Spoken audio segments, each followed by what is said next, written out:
She had everything the world told her to want, and she walked away from all of it to sleep in a stranger's spare room.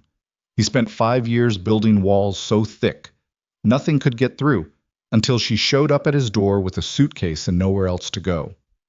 What happens when the most guarded man in Oregon lets the most dangerous woman in America into his life? One quiet town, one broken father, one billionaire in crisis, and a little girl who saw through both of them before either one had the courage to look. If this story already has your attention, hit like, drop a comment with the city you're watching from.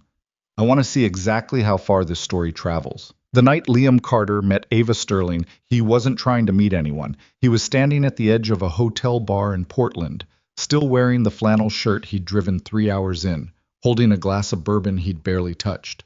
He'd come up for his buddy Marcus's birthday. A low-key thing, 12 people max.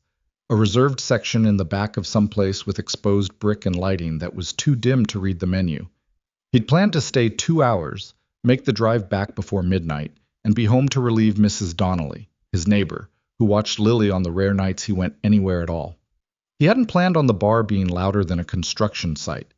He hadn't planned on losing Marcus in the crowd 15 minutes in, and he definitely hadn't planned on finding himself at the quietest end of the bar next to a woman who looked like she was one more interruption away from throwing her phone into the ice bucket. She had dark hair pulled back loosely, the kind of loose that starts as a polished updo and ends the night half undone. She was wearing something expensive. He didn't know clothes, but you could just tell. And she was staring at a glass of sparkling water like it had personally let her down. Liam looked at his bourbon. She looked at her water. They didn't speak for maybe 4 minutes, which was actually comfortable, which was strange given that they were strangers. Then her phone lit up. She flipped it face down on the bar without looking at it. It lit up again. She picked it up, looked at it, made a sound that was not quite a word, and set it down harder than she meant to.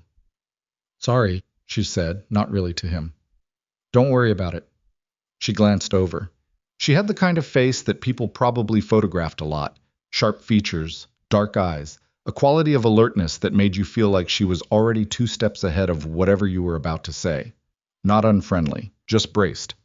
"You here for something?" she asked. "Birthday thing. Lost the birthday guy somewhere around the second song." "Smart birthday guy." Liam almost smiled. "Yeah, well, I drove 3 hours, so I'm finishing my drink first." "Where from?" "Mill Haven. Little town about—" "I know Mill Haven," she said, and there was something in her voice that shifted just slightly. Not nostalgia, more like recognition. "I used to drive through there on the way to my aunt's cabin, before she sold it. Small world." "Getting smaller," she said, in a tone that made it clear she didn't entirely mean that as a good thing. Her phone lit up again. This time she didn't even look at it. Liam watched her from the corner of his eye. It was hard not to. Not because she was beautiful, though she was in the kind of unobvious way that catches up with you slowly, but because she looked genuinely exhausted in a way that had nothing to do with the hour. He knew that kind of tired. He'd worn it for most of the 2 years after his divorce. It was the tired of someone who'd been running so long they couldn't remember why they started. "You want a real drink?" he asked. "Because that water situation looks like a punishment." She looked at him for a second, like she was deciding something. "I don't usually drink with strangers at bars." "I don't usually talk to strangers at bars either," he said. "So technically we're both already making exceptions." She studied him. Then she turned to the bartender and ordered a whiskey neat. Liam signaled for another bourbon. "Ava," she said. "Liam." They shook hands like people in a meeting, which made her almost smile. Not quite, but close. They talked for 2 hours. Not about important things, at first. He told her about Mill Haven, population 4,200, one stoplight, a diner that had been run by the same family since 1987, a volunteer fire department that threw a pancake breakfast every March that was genuinely the best pancake breakfast he'd ever had. She listened in a way that felt real, not politely. She asked about the town like she actually wanted to picture it. She didn't tell him much about herself. He got that she worked in tech. He got that she was from San Francisco originally, but that the word home seemed to give her some trouble. He got that she was in Portland for meetings she clearly wished weren't happening, with people she clearly wished she didn't have to see. At some point he asked, without thinking too much about it, "Is it always like this? The phone, whatever's going on?" She was quiet for a second. Then she said, I walked away from my company 4 months ago, and apparently that's not something people in my industry just let you do. What do you mean, walked away? I mean, I handed over my CEO position, gave my board what they wanted, and left. And now, she stopped. Now they want it back, or they want me back. It's complicated. He didn't push, but he said, that doesn't sound like freedom. It's not, she said simply. He turned his glass. What would freedom look like? She thought about it, really thought about it, which he appreciated, because most people just answered that question with whatever sounded right. Quiet, she finally said. No phone. No one needing a decision from me by end of business. A house where I could just exist for a few days without it mattering who I am. Liam nodded slowly. I've got a spare room, he said. She looked at him. In Millhaven, he added. Nothing fancy. Old farmhouse. Single dad with a 7-year-old. We eat dinner at 6 and go to bed too early, and the biggest drama is usually who left the back door open and let the cold in. He paused. So if you ever need somewhere completely unremarkable to disappear for a few days, offer stands. She looked at him for a long moment. You're serious, she said. Half serious, he admitted. Maybe 60%. She almost smiled again. It kept not quite landing, that smile, like it was trying to get through something. Thank you, she said. I'll keep that in mind. They finished their drinks. She got a call she actually had to take, pressed her hand briefly to the bar like an apology, and walked toward the exit with the phone to her ear. She didn't look back. He watched her go, thought, well, that was a strange night, and went to find Marcus. He was home by 12:30. Lily was asleep, curled around her stuffed elephant. Mrs. Donnelly had left a note about the leftover lasagna in the fridge. He ate a plate of it, standing at the counter, went to bed, and by the time he fell asleep, he'd mostly moved the whole evening into the category of things that happen once and don't continue. He was wrong about that. I was up at 5:45, which was always, because Lily had woken up at 5:45 every single morning since she was 2.5, and no amount of parenting strategy had ever changed this. By 6, he had coffee going, eggs on, and Lily at the kitchen table with her hair still sideways from sleep, telling him at length about a dream she'd had in which their old car had turned into a boat. Could it go fast? He asked. So fast, she said seriously, faster than a real boat. Makes sense, she watched him crack eggs. Did you have fun last night? Yeah, bud, it was good. Did Marcus like his birthday? He liked it fine. She nodded. She was 7, but she had a way of nodding that made her seem like she was moderating a business meeting. His sister Claire always said Lily had 40-year-old energy, and she wasn't wrong. After breakfast, Lily put on her shoes herself. She'd recently become very committed to doing everything herself, which meant everything took twice as long, and he walked her down the road to where the school bus stopped. It was a cool morning, mid-October, the mountains somewhere behind the cloud cover, the smell of wet wood and pine coming off the tree line. He was back in the house by 7:15, coffee refilled. He'd been doing some contractor work 3 days a week and had a bid to put together for a remodel out on Roper Road. He sat at the kitchen table with his laptop and his graph paper and worked for an hour without thinking about much. At 8:47, there was a knock at his front door. He wasn't expecting anyone. He opened the door, and Ava Sterling was standing on his porch with a rolling suitcase at her feet and a tote bag over one shoulder, wearing sunglasses she clearly hadn't taken off from the drive, looking like she hadn't slept. He stared at her. She pushed the sunglasses up. You said 60%, she said. I'm betting on the 60. He didn't immediately say yes. He stood in the doorway for probably 10 full seconds, long enough that it became slightly awkward, turning over the situation in his head with the same practical mental inventory he used for figuring out what a job was going to cost. Guest room. Yes, he had one. It had a bed with clean sheets because Claire had visited 2 months ago. It had a window that faced the backyard and a dresser with an uneven bottom drawer. Lily got home at 3:30. He had work to get back to. He didn't know this woman from anywhere, except from one 2-hour conversation in a bar where she'd been composed and careful and had deflected every personal question with precision. Come in, he said. She stepped inside. She took in the house, the entryway with the coat hooks lined with Lily's jackets in sizes going back 2 years because he never got around to clearing the old ones, the kitchen visible through the doorway, the floor that needed refinishing. He watched her take it in and tried not to feel like the house was what it was. It's not much, he said. It's real, she said. That's not nothing. He showed her the spare room. She stood in the doorway of it for a moment, looking at the simple furniture, the old quilt on the bed, the single window with the view of the yard and the fence and the tree line behind it. The bottom drawer of the dresser sticks, he told her. Okay. Bathroom's across the hall. Lily gets home at 3:30. He paused. She's going to have questions. I can handle questions. She's 7. She has a lot of them. Ava looked at him. Liam, I'll be fine. He nodded. He went back to the kitchen. He heard the suitcase wheels on the wood floor and then the soft close of the guest room door. He sat down in front of his laptop, stared at his bid spreadsheet, and thought, what have I done? I gave her space for the first few hours. She stayed in the room. He heard her on the phone a couple of times, voice low, and at one point heard what sounded like a door opening and closing, which turned out to be her going quietly onto the back porch for fresh air. He watched from the kitchen window without meaning to. She sat in the old wooden chair he kept out there, phone off or face down, and just looked at the trees for a long time. He made a second pot of coffee and left a mug on the porch railing without saying anything. When he checked an hour later, the mug was empty. At noon, he knocked on the guest room door. I'm making a sandwich. You want one? A pause. Yes, thank you. He made turkey on sourdough, cut them both in half because that was just how he did it, and set one plate at the kitchen table. She came out a few minutes later, still in the same clothes from the night before, hair down now. She sat at the table. I should have called first, she said. I know that. Yeah. I was already 3 hours into the drive before I thought about that part. He sat across from her. What made you start the drive? She picked up half her sandwich, then put it down. My former board of directors held a press conference this morning without telling me. They announced a restructuring plan for Sterling Tech that involves... She stopped. They're using my name, my reputation, my history with the company, and I found out about it from a news alert, same as everyone else.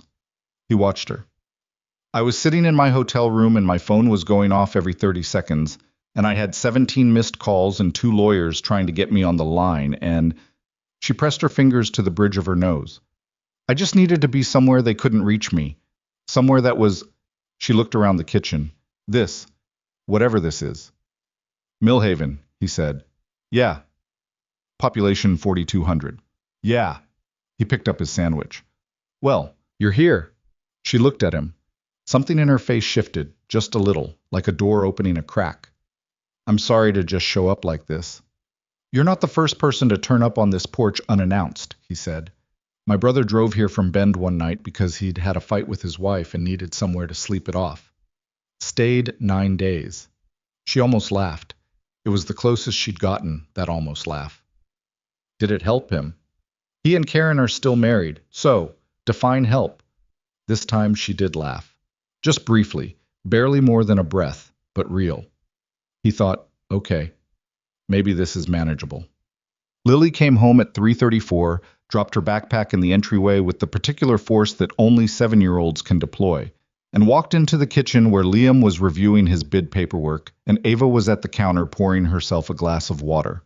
Lily stopped, looked at Ava, looked at her dad, looked back at Ava. Hi, said Ava. Hi, said Lily. Then, directly to Liam, who is she? This is Ava. She's staying in the guest room for a few days. Why? Because she needed a place to stay. Lily processed this. Like how Uncle Derek stayed when he and Karen fought? Liam kept a perfectly straight face. Similar. Lily looked at Ava with the kind of blunt assessment that only children and people who've stopped trying to be polite will deploy without warning.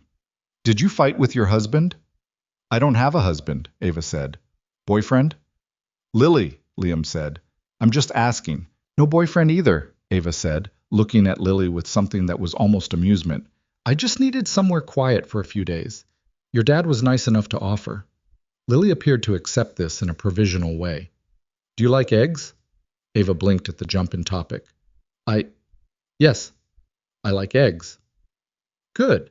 Dad makes eggs for dinner sometimes when he doesn't feel like cooking. They're actually good, though, with cheese. She went to the refrigerator and got out her afternoon snack, which was a small bag of apple slices, and what appeared to be an aggressive amount of peanut butter in a little container. She climbed up onto her kitchen stool. "You can sit here if you want," she told Ava, gesturing to the stool next to hers. Ava looked at Liam. He shrugged. "You can sit there if you want." Ava sat down. "What do you do?" Lily asked, pulling apart an apple slice. "I'm in technology." "Like fixing computers?" "More like starting companies, building them." Lily considered this. "My teacher, Mr. Hafner, says technology is everywhere and we should understand it but not be controlled by it." "Mr. Hafner sounds smart," Ava said. "He's okay.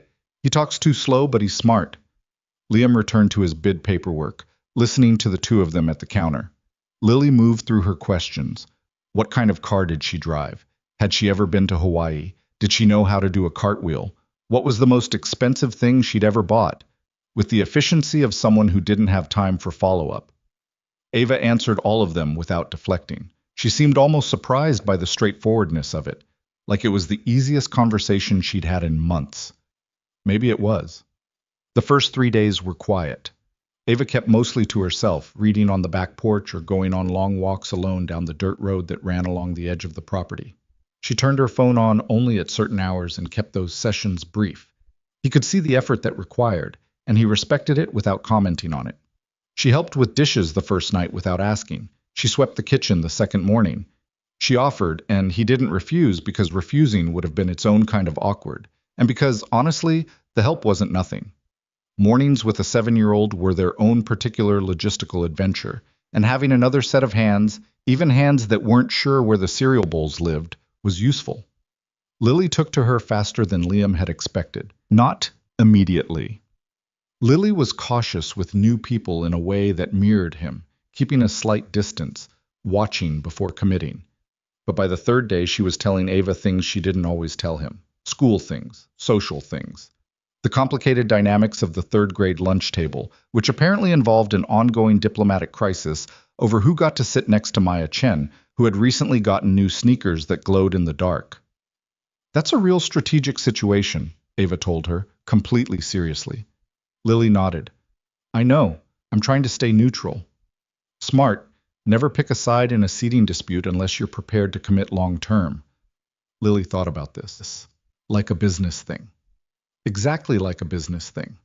Liam had been pretending to read a manual in the doorway, and he had to step back and press his back against the wall to not be seen laughing. On the fourth evening, after Lily was in bed and the house had gone quiet, he was at the kitchen sink washing the dinner dishes when Ava came in and picked up a dish towel without being asked.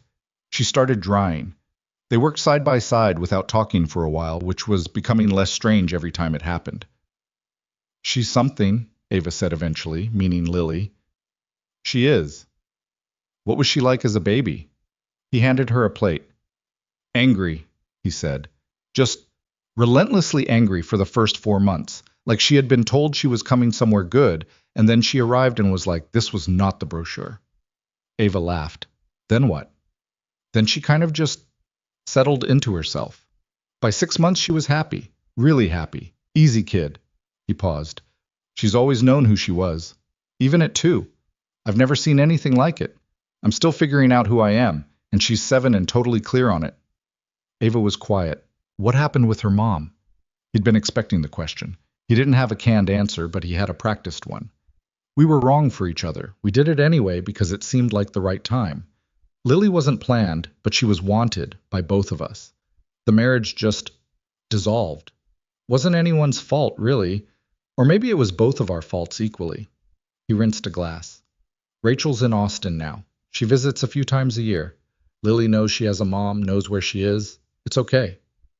"But you've been alone with her since she was 2.5. Yeah." Ava considered that. "That's a long time." "It doesn't feel long when you're in it. It just feels like Tuesday." She smiled at that, a real one, small but unguarded.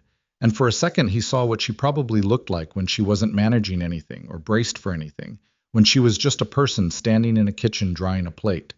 He looked away and handed her the last bowl. On day 5, things started to get complicated. He got a call from his sister Claire while he was in the driveway, checking the brake pads on his truck. Claire lived about 40 minutes north in Crestfall, and she called twice a week on a loose schedule that was more about checking in than anything pressing. How was Marcus's birthday? Back okay? Yeah, no issues. And the house? How's everything? He paused slightly too long. Claire, who had been reading his pauses since 1993, said, What? Nothing. Everything's fine. Liam. I've got a guest, he said. Someone staying in the spare room for a few days. Who? He thought about how to frame it. There was no framing of it that wasn't going to generate a reaction. Someone I met at the bar the night of Marcus's birthday. She needed a place to stay and I offered. A silence that had its own texture. She, Claire said. Yes. You invited a woman home from a bar. That's not... It wasn't like that. She was having a rough night. We talked. It was a casual offer and she took me up on it. Liam, who is she? Her name is Ava. She's... He stopped. Look, she's going through something. It's a temporary thing. Temporary, Claire repeated. Liam, you have Lily. I know I have Lily. You can't just bring... You don't know this woman. Claire, what do you know about her? Actually know? He leaned against the truck. He knew she drank whiskey neat and sparkling water when she was managing herself. He knew she laughed like she'd forgotten she was allowed to. He knew she'd built something enormous and walked away from it and couldn't fully explain why, which meant the reason was probably the kind that doesn't fit in sentences. He knew she was careful and private and tired in a way that went all the way down, and that Lily, who didn't give anyone anything without earning it, had decided to let her in. Enough, he said. Claire made a sound that communicated her full position on this without requiring additional words. She's leaving in a few days, he said. You said that like you're trying to convince yourself. He didn't have an answer for that, so he changed the subject, and Claire let him, but not without a final silence that made her feelings abundantly clear. He stood in the driveway after he hung up, looking at the house, at the smoke from the chimney. Ava had figured out the fireplace on day 3 and had used it every afternoon since, and tried to think about the situation practically, the way he thought about structural problems. Load-bearing walls. What's holding what up? What happens if you remove something? The problem was that the more he tried to think about it practically, the less practical it felt. That afternoon, Ava came back from her walk, and he could tell before she said anything that something had shifted. Her face was back to the guarded version. She had her phone in her hand. You should probably know something, she said. He waited. My name... She paused. You should Google me. I haven't, he said. Didn't feel like my business. She looked at him differently for a second. Well, it might feel more like your business now. She set her phone face up on the kitchen table. The screen showed a news article. The headline read, Where is Ava Sterling, former CEO MIA amid investor lawsuit? He sat down. He read it. He read the next one she scrolled to. And the next. Ava Sterling, Sterling Tech, company valued at $4 billion at its peak. Founding CEO from the age of 24. Board dispute, contested resignation, allegations of breach of fiduciary duty, counter-allegations from her side about board manipulation. A stock price in the headlines, a lawsuit filed by a consortium of investors, and photographs, polished, distant, boardroom photographs, of someone who looked like Ava but not quite, because in those photographs she wasn't tired and she wasn't half laughing at a 7-year-old's questions about cartwheels. He put the phone down. Okay, he said. She was watching him. Okay? Do you want to tell me the actual version, or should I just read the articles? Something in her posture loosened slightly. The articles have about 40% of it right. Which 40%? The part where I left. The part where they didn't like it. The part where there's money involved. She sat down across from him. The part they don't have right is why. Why did you leave? She was quiet for a long moment. The kind of quiet that isn't evasion, but is actually just a person deciding how honest they're willing to be. I built that company from nothing, she said. I mean that literally. From a kitchen table, from my own code, from money I borrowed from 3 different people who thought I was either brilliant or delusional. I gave 12 years of my life to it. And then one day I sat in a board meeting and I looked around at the room and I realized, I don't recognize any of this. Any of these people. Any of these decisions. The thing I built had become something I didn't want to be responsible for anymore. And I couldn't stay in it just because I was afraid of what walking away would look like. He leaned his elbows on the table. What did it look like? It looked like I lost, she said flatly. To the people in that world, walking away from power is losing. And then when you walk away and they start dismantling what you built and using your name to do it. She stopped. I'm not going to pretend it doesn't bother me, but I'm also not going back just to protect my reputation. Is that what they want? You to go back? There's a faction that does. They want me to come back as a figurehead. Smile in press releases, lend my name to their restructuring plan, make the investors comfortable. In exchange, I get my equity back and a very clean public narrative about a CEO returning to steady the ship. She said it like something with a bad taste. And my lawyers think I should probably take it. What do you think? She looked at him directly. I think if I go back on those terms, I'll never leave again. And I think I'd rather lose the money than lose. She looked for the word. Whatever I've been finding, out here. He held her gaze for a second. Then he looked at the table. Okay, he said again. That's all you've got? Okay? I'm still working through the $4 billion part, he said. She laughed, and this time it wasn't brief. 2 weeks went in. The spare room had become just a room. Ava's toothbrush was in the bathroom. Her jacket was on the third hook in the entryway. Her book was on the kitchen table. She'd started making coffee in the mornings, which was either a habit or a contribution. He wasn't sure which, but either way, the coffee was ready when he came downstairs, and he'd stopped being surprised by it.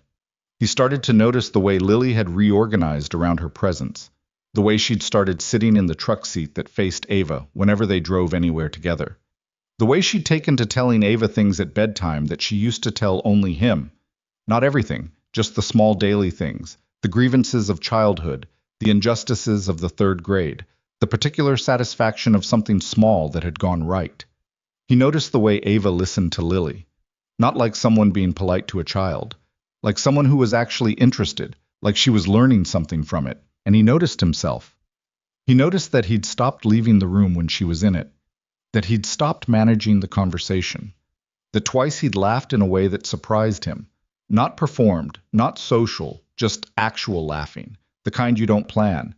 He also noticed that every time he thought about the impermanence of it, and he thought about it regularly, with the same mental tap you give a bruise to make sure it still hurts, his chest did something uncomfortable.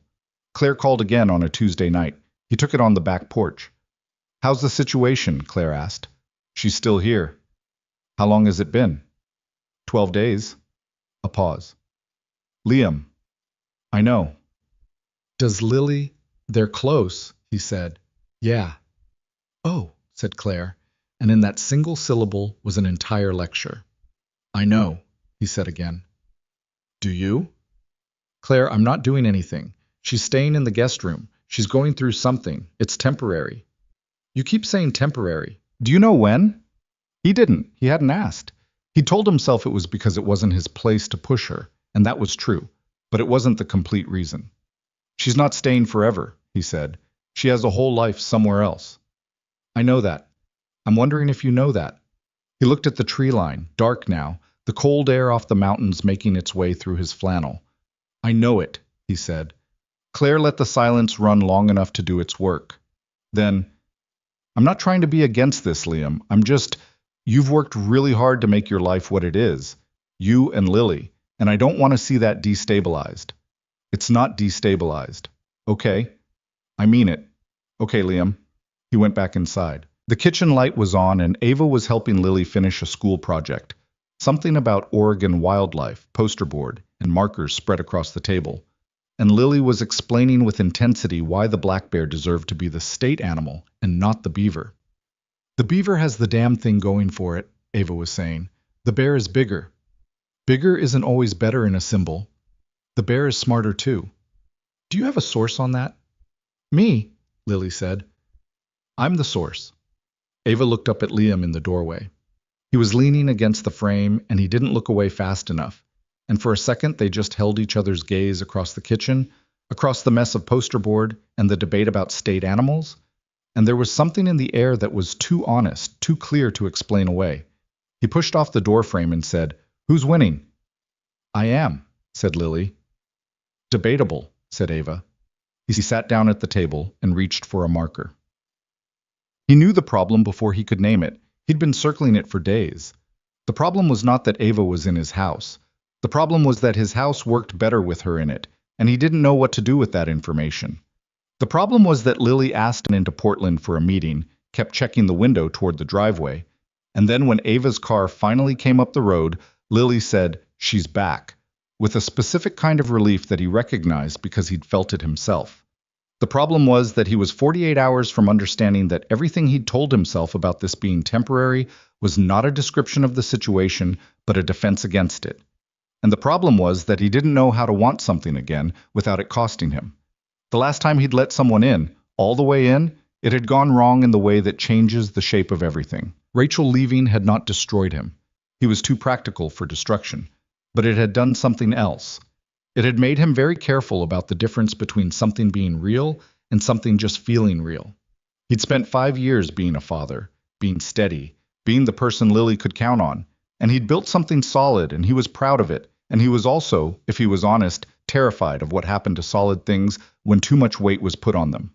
So he didn't name the problem yet. He just lived inside it, and he was very good at that.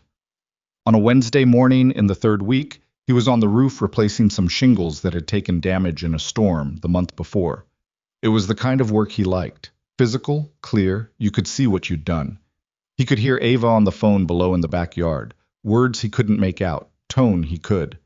She came to the foot of the ladder after the call ended. "You need help?" she called up. "With shingles?" "I'm a quick learner." He looked down at her. "You're wearing a cashmere sweater." She looked down at herself. "It's an old one." "Ava." "I'm serious. Tell me what to do." He stared at her for a second. "Come up. But if you ruin that sweater, that's on you." She climbed the ladder with more confidence than he expected, and he handed her nails to hold while he worked, and she held them without dropping them, and they were up there for 2 hours in the gray October light, with the mountains invisible behind the clouds, and the town spread out below them, quiet and small. And she said at one point, "I can't see anything that's bothering me from up here." "That's the point of rooftops," he said. She looked at him. "Is that why you're up here?" He paused. "Partly." She didn't push, but she stayed up there with him, handing him nails when he needed them, until the section was done. He drove her back to the front door. He wanted to say something. He didn't say anything. She went inside. He stayed on the ladder an extra minute, hands on the rungs, looking at the roof he'd fixed. Temporary, he thought, and even in his own head it had stopped sounding like a fact. The 3rd week settled into its own rhythm, which was the part that started to scare him. Not in a dramatic way. Nothing about it was dramatic, which was maybe the whole problem. It was the ordinary texture of it that got under his skin. The coffee already made when he came downstairs. The sound of Ava's voice through the wall, reading to Lily when he was running late getting dinner together. The way the house had stopped feeling like a place where only 2 people lived. He'd spent 5 years calibrating this space to himself and Lily, learning its silences and its routines, and now there was a 3rd set of sounds in the mix and he couldn't unhear any of them. On a Thursday morning, he drove Lily to the bus stop and came back to find Ava at the kitchen table with her laptop, reading glasses on. He hadn't known about the reading glasses, and a pen tucked behind her ear, staring at what looked like a lengthy document with the particular focused dread of someone who has been avoiding a thing and has finally decided to look at it directly. "Legal stuff?" he asked. "My lawyer sent it at 6 in the morning," she said, without looking up. Which is what lawyers do when they want you to feel like the situation is more urgent than your mental state. He poured his coffee. "Good news or bad news?" "Unclear news, which is in some ways worse." She took off the glasses and rubbed her eyes. "The investor group has filed for a temporary injunction against my equity stake, which means they're trying to freeze my assets while the lawsuit proceeds." He sat down. "Can they do that?" "Apparently they're trying. My lawyer says it has a low probability of success, but a high probability of being expensive and exhausting." She closed the laptop. "This is their play. They don't actually think they can win this legally. They just want to make the process so long and so costly that I come back to the table and take the deal to make it stop." "Is it working?" She looked at him steadily. "Ask me that on a different day." He understood that to be an honest answer, and respected it more than a confident no would have been. She put the glasses back on and reopened the laptop, and he took his coffee and his own work to the other end of the table. and they sat together in a quiet that was by now familiar enough that it didn't need explaining. Two people in the same space working through their separate problems. He told himself that was all it was. His friend Marcus came by that Saturday. Liam had told him about the situation in a brief call midweek. Marcus was his closest friend and had a particular talent for knowing when Liam was not being fully honest, even at a distance. And Marcus had said, "You did what?" in a tone that managed to combine genuine shock with a kind of delighted amusement. He'd pushed to come by. Liam let him, because refusing would have been more suspicious than allowing it. Marcus arrived at 11, ostensibly to help look at Liam's truck, which had developed a rattle somewhere in the front end. He spent approximately 4 minutes under the hood before he was in the kitchen being introduced to Ava with the thinly contained enthusiasm of a man who had heard a story and very much wanted to confirm it with his own eyes. "Ava, this is Marcus," Liam said. "He came to fix my truck." "I came to look at your truck," Marcus corrected. "Fixing is a separate conversation." He shook Ava's hand. "I was a big guy, Marcus, with a face that showed everything he was thinking, and what he was thinking right now was, okay, I see why." He was professional enough not to say it out loud. They ended up sitting on the back porch, the three of them, with beers that were technically too early for a Saturday, but that Marcus had brought anyway because that was the kind of person he was. Lily was at a classmate's birthday party until 4. Marcus was good at talking to people. He had an easy way about him that made people feel like they'd known him longer than they had, which was a quality Liam had always quietly envied. And within 20 minutes, he had gotten Ava telling him about the early years of Sterling Tech with a specificity she hadn't shared with Liam. The kitchen table startup, the first investor who almost pulled out, the version of the app that crashed during a live demo in front of the one person who mattered most. "What did you do?" Marcus asked. "I made a joke," she said. "I said, the good news is, now you've seen the worst case scenario and we're all still sitting here." And then I spent the next 45 minutes walking through the rebuild plan from memory, because I knew it that well. Did he invest? $2 million, 2 weeks later. Marcus looked at Liam with an expression that said, "You found this person at a bar." Liam looked at his beer. Later, when Ava went inside to take a call, Marcus turned to him immediately. "Okay," Marcus said. "Don't," said Liam. "I'm just saying, I know what you're saying. She's not what I expected." He paused. "I mean, I did some reading, because obviously I did. Obviously. And the person I was expecting was more," he made a vague hand gesture, "corporate, and she's not that." "No," Liam agreed. "She likes it here." Liam said nothing. "Liam, she likes it here." Marcus said it differently the second time, slower, like underlining it. "And Lily? Lily thinks she's basically the best thing that's happened to this house since we got the good couch." Marcus made a face that was almost sympathetic. "So what's the plan?" "There's no plan. She's here while she figures out her situation, then she goes back to her life." "Does she want to go back to her life?" Liam stood up and went to the porch railing and looked at the yard. The leaves were fully turning now, orange and copper, and a few still fighting to stay green. "It's not about what she wants. It's about what makes sense. She's got a company and a lawsuit and a whole existence somewhere else. This is a detour." "You keep calling it that," Marcus said quietly. "A temporary thing, a detour. Like if you label it hard enough, it'll stay in that box." Liam turned around. "What do you want me to say, Marcus?" "Nothing. I want you to just be honest with yourself, that's all." "I'm being honest." Marcus gave him the long look. The one that meant, "You and I both know that's not entirely true, and I care about you enough not to push it today." He picked up his beer. "The truck rattle is probably the sway bar links," he said. "Yeah, I figured. Cheap fix. I know." They were quiet for a minute. Then Marcus said, "She's good for you, whatever it is. Just don't pre-ruin it because you're scared." Liam didn't answer, but he didn't argue either. Well, 3 days later, Ava got the formal offer. She'd been in the back room with her lawyers on video call for most of the morning, and when she came out, her face was the controlled blank of someone who has practiced keeping things off their face since childhood. She poured a glass of water. She stood at the kitchen window looking out. Liam was sanding down a cabinet door he'd brought in from the garage. He kept working. He'd learned she needed a few minutes before she was ready to talk. After about 4 minutes, she said, "They made a formal offer." He set the sandpaper down. What's in it? Full reinstatement of my equity stake. Public statement clearing my name from the board dispute narrative. A consultant title so I don't have to be operational. She paused. And a figure, a cash component, that my lawyer called genuinely significant. What's the catch? I return as spokesperson for the restructuring.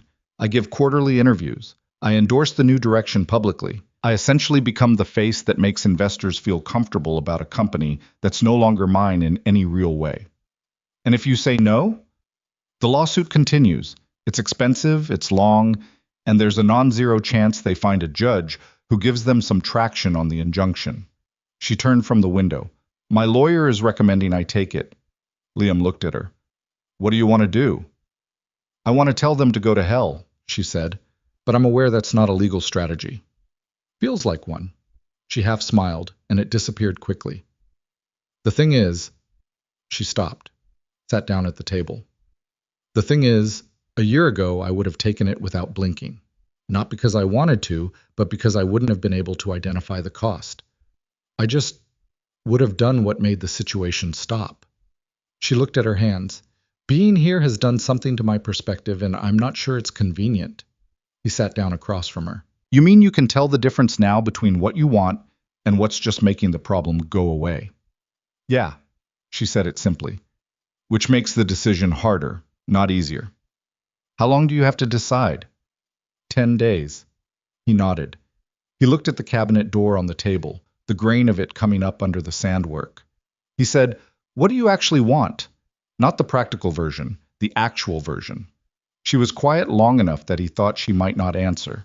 Then she said, I want to build something again, something real, that's mine, not something I'm lending my name to. She looked at him. And I want... She stopped. What? She shook her head slightly. I'm still figuring out that part. He didn't push, but he felt the unfinished sentence between them like a physical thing sitting on the table next to the cabinet door, obvious and unaddressed. It was Lily who broke something open, the way children do without knowing it or intending to. She'd had a bad day at school. Nothing serious, a falling out with her friend Josie over something small that had grown into something big with third-grade speed, and she came home from the bus stop quieter than usual. She ate dinner without much talking. After, she went to the living room and sat on the couch with her book but wasn't reading it. Ava was washing the dishes, Liam was drying. He watched Lily through the doorway. She okay? Ava said quietly. Friend thing. She'll work through it. But after a few minutes, Ava dried her hands and went to the living room and sat next to Lily on the couch. Not close, not invading, just sat there. Lily didn't look up.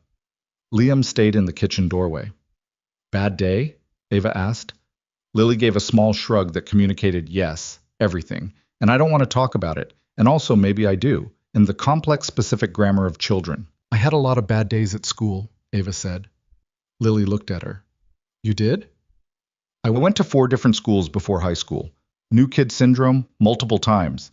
I know what it feels like when something with a friend goes sideways and the whole day just crashes. Lily was quiet for a second. Josie said I was bossy. Were you being bossy? Lily seemed to wrestle with this genuinely. A little, she finally admitted. Okay, so there's that. What else? She said it in front of Emma and Taylor, which made it worse. Ah, the audience problem. Yeah. That part's harder to fix than the bossy thing, Ava said, because the bossy thing you can actually do something about. The audience part is just, that happened, and it'll be remembered for about 4 days, and then something else will happen, and it'll be replaced. Lily looked at her. How do you know 4 days? 3rd grade drama has a specific half-life. I've studied it. The ghost of a smile crossed Lily's face. She leaned back against the couch cushion. What do I do about Josie? Tomorrow, catch her alone. Not in front of Emma and Taylor, and just say something like, I'm sorry I was bossy yesterday. Not a big deal. No explanation. Just that. What if she's still mad? She might be, and that's allowed. But you'll have said your part, and that matters regardless of what she does with it. Lily absorbed this. Then she said, You're pretty good at this. I've messed up enough friendships to know the manual, Ava said. Lily seemed to find this deeply reassuring, the way children find adult imperfection reassuring, as proof that the future is survivable. She tucked her feet under herself and opened her book, and Ava stayed on the couch next to her and read her own book, the two of them quiet together. Liam stood in the doorway for a minute longer than he should have. Something moved through him that he couldn't have named precisely, a mix of gratitude and dread and something softer underneath both, which was the dangerous part. He went back to the kitchen and finished drying the dishes alone. The first time Claire met Ava, it was unplanned. Claire called on a Sunday morning and said she was going to be near Mill Haven anyway and asked if she could stop in, and Liam said yes before considering the logistics. And an hour later, Claire arrived with a bag of groceries she hadn't needed to bring, but always did because it was her way of doing something when she didn't know what else to do. Liam introduced them at the door and watched his sister recalibrate in real time. She'd been braced for something, some version of a woman that fit her worry. And Ava, standing in the entryway in a flannel shirt she'd borrowed because it was cold, hair in a messy braid, offering to help put the groceries away, did not match the picture. They were polite to each other, carefully polite, the kind of politeness that was really a mutual evaluation. Claire took Lily to the yard to look at something Lily had been excited about. She'd found what she believed to be evidence of deer tracks at the edge of the property. And Liam watched from the kitchen window as Ava came up beside him to look out. "She doesn't trust me," Ava said. "She's protective." "That's fair." A pause. "Do you trust me?" He looked at her. It was a direct question that deserved a direct answer. "I think so," he said. "Yeah. That sounds uncertain." "Trust's not binary," he said. "I trust you more than I trusted most people I've known longer. That's the honest answer." She considered that. "I'll take that version." He went back to the groceries. After a moment, she picked up the bag of apples and started putting them in the bowl on the counter, which was where they went, which she knew because she'd been here long enough to know where things went. And that fact alone was enough to make his chest do the uncomfortable thing again. At lunch, Claire was warmer. She asked Ava questions, real ones, not interrogation, and Ava answered them with the same directness she gave Lily's questions, without performing. By the time Claire left in the mid-afternoon, the two of them had been in a 20-minute conversation about home renovation that Liam had barely needed to participate in. After Claire's car pulled out of the driveway, Liam stood on the porch. Ava stood a few feet away. "She still has reservations," Ava said. "Yeah. She loves you a lot." "She does?" "She loves Lily more." "That's true too." He looked at the driveway. You can't blame her." "I don't." A pause. "I mean it. I don't blame her. This is—" She gestured vaguely at the house, the situation. "This is not a normal situation." He turned to look at her. "No, it's not." The afternoon had gone gray and cool. A wind moved through the trees at the edge of the yard, turning leaves. He should have gone back inside. He stayed on the porch. "For what it's worth," Ava said quietly, "I know what this is costing you. I haven't lost anything." "Not yet," she said, and she didn't say it like a warning or a threat. She said it like someone being careful, like someone who was trying to protect him from something they were afraid might include themselves. He looked at her. She looked back at him. The wind pushed her hair across her face and she pushed it back. "Come inside," he said. "It's cold." She followed him in. The door closed behind them. Lily was already in the kitchen asking about dinner, already moving them both back into the familiar pattern of the evening. And Liam let it happen, let the ordinariness cover over what had been on the porch. And it worked for the rest of the night. But he didn't forget what she'd said. Not yet. As if she already knew what was coming before he did. What he didn't see, because he was too inside it to see it, was how much she was holding back. Ava's discipline with her phone had become a second job. Her communications people had been sending daily briefs. Her board-side lawyer had started calling 3 times before 9 in the morning. 2 former colleagues, people who had been with her since the early days, who she'd trusted, had given interviews to a business publication describing her departure from Sterling Tech as a breakdown under pressure, which was polished language for something much cruder. She didn't tell Liam most of this, not because she was hiding it, but because she was trying, as best she could, to keep her crisis from becoming his. She'd shown up at his door and he'd let her in, and she was aware, very aware, of what that cost a man like him, a man whose whole life was organized around protecting what he had. But the container was getting harder to hold. One night, close to the end of the third week, she was on the back porch long after everyone else had gone to bed, phone in hand, reading a message from her former head of communications. The worse the narrative becomes, and contained a barely coded implication that her silence looked like guilt. She sat in the dark and thought about all the people who had her name in their mouths right now, shaping it into whatever served them. She thought about the offer, the equity, the quarterly interviews, the careful language she'd have to use in all of them. She thought about the truck rattle Marcus had mentioned, the sway bar links. She thought about the reading glasses she'd stopped trying to hide because no one here made her feel like she needed to. She thought about Lily's face in the morning, specifically the way Lily looked at her now, which was the way you looked at a person who was part of the furniture of your life. That was the problem. That was the exact problem. She wasn't furniture. She was a person with a lawsuit and a lawyer calling at 6 a.m., and a company with her name on the side of it being used without her permission, and she had no business feeling like furniture in anyone's house, no matter how much some part of her, the tired part, the part that had been running for 12 years, wanted exactly that. She turned the phone off and went inside. She passed the closed door of Liam's room on the way to hers. She stood there for half a second, which was a half a second longer than she should have, and then she kept walking and shut her own door quietly and lay in the dark in the spare room with its uneven bottom drawer and its window facing the yard and thought about what she'd started to say in the kitchen and hadn't finished. I want to build something again, and I want... She knew the rest of the sentence. She was afraid of it for two reasons. The first was that she might be wrong about what it meant. The second was that she might be right. On the 22nd day, he finally asked the question he'd been not asking. They were stacking wood out back, working through a cord he'd had delivered the week before. Physical work they'd fallen into together without discussing it, the way they'd started falling into most things. She'd gotten better at it.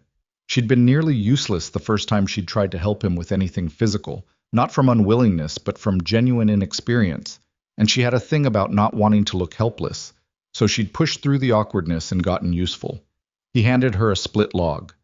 The offer's deadline is in 4 days. I know. What are you going to do? She turned the log in her hands. I don't know yet. You have a sense? She stacked it and held out her hands for the next one. I have a leaning. He handed her another. Toward which side? She stopped. She looked at him directly.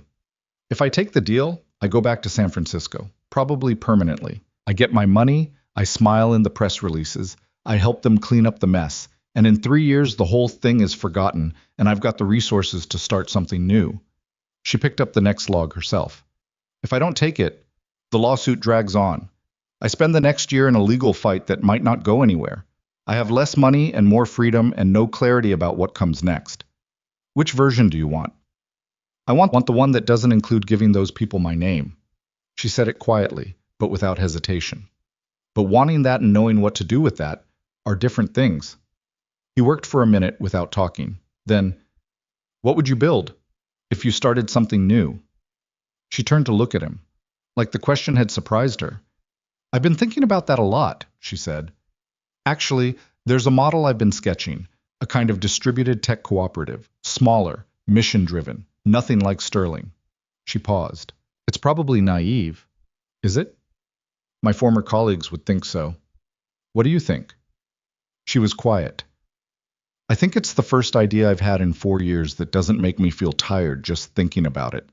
He put down the log he was holding. He said, Then that's something.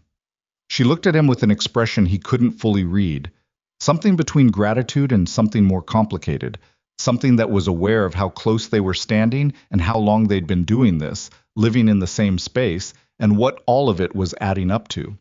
He picked the log back up. You should make the call you want to make, he said, not the one that gets you back to somewhere fast. That's easy to say from the outside. I know it is. He stacked the last few logs. But you already know what you want to do.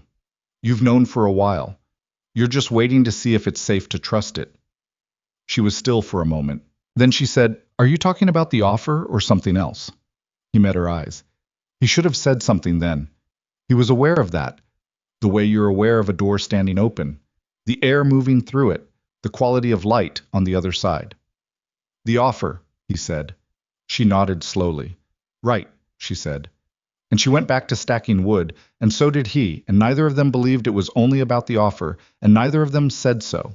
And the wood got stacked, and the afternoon got dark, and the question stayed between them, patient and unresolved, like it had all the time in the world. The deadline came and went without Ava saying anything definitive, which was itself a kind of answer. She asked her lawyer for an extension. The other side gave her 3 more days, which her lawyer told her was unusual, and probably meant they wanted her back badly enough to wait. She took the extension without celebration, because it wasn't a victory. It was just more time inside the same problem. She told Liam at dinner, matter-of-factly, the way she'd started delivering most of her updates, like they were logistical facts rather than evidence of the ongoing dissolution of her former life. Lily asked if that was good news. "It's neutral news," Ava told her.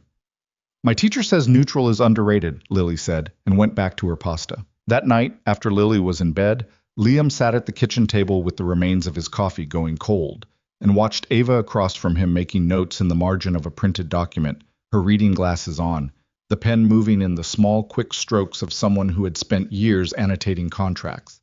There was something about the scene that got him in a way he couldn't deflect fast enough. The ordinary weight of it, the lamp throwing warm light on the table, the pen moving, the glasses. He looked away and finished his cold coffee. He told himself he was fine. He told himself it every morning with the same reliability and the same quiet dishonesty. It was Marcus who put it in words he couldn't unfocus after. They were at Marcus's place on a Friday evening. Ava had taken Lily to get a pizza in town. The two of them had left together with Lily holding Ava's hand in the unself-conscious way she had, like it was already established, already given. And Liam had stopped in to help Marcus look at a leaky pipe under the kitchen sink, which took 12 minutes, and then they were at the kitchen table with beers neither of them needed to justify because it was a Friday. Marcus said, "How's it going?" "Good," Liam said. "You're not sleeping." Liam looked at him. "I'm sleeping fine." "You look like someone who's sleeping fine and thinking too hard every hour they're awake." Marcus turned his beer. "How much longer is she staying?" "I don't know. The legal stuff is still going." "Liam, I know." "You know what?" Liam peeled the edge of the label on his bottle. "I know it's getting complicated." "Is it complicated or are you making it complicated?" "What does that mean?" Marcus set his beer down.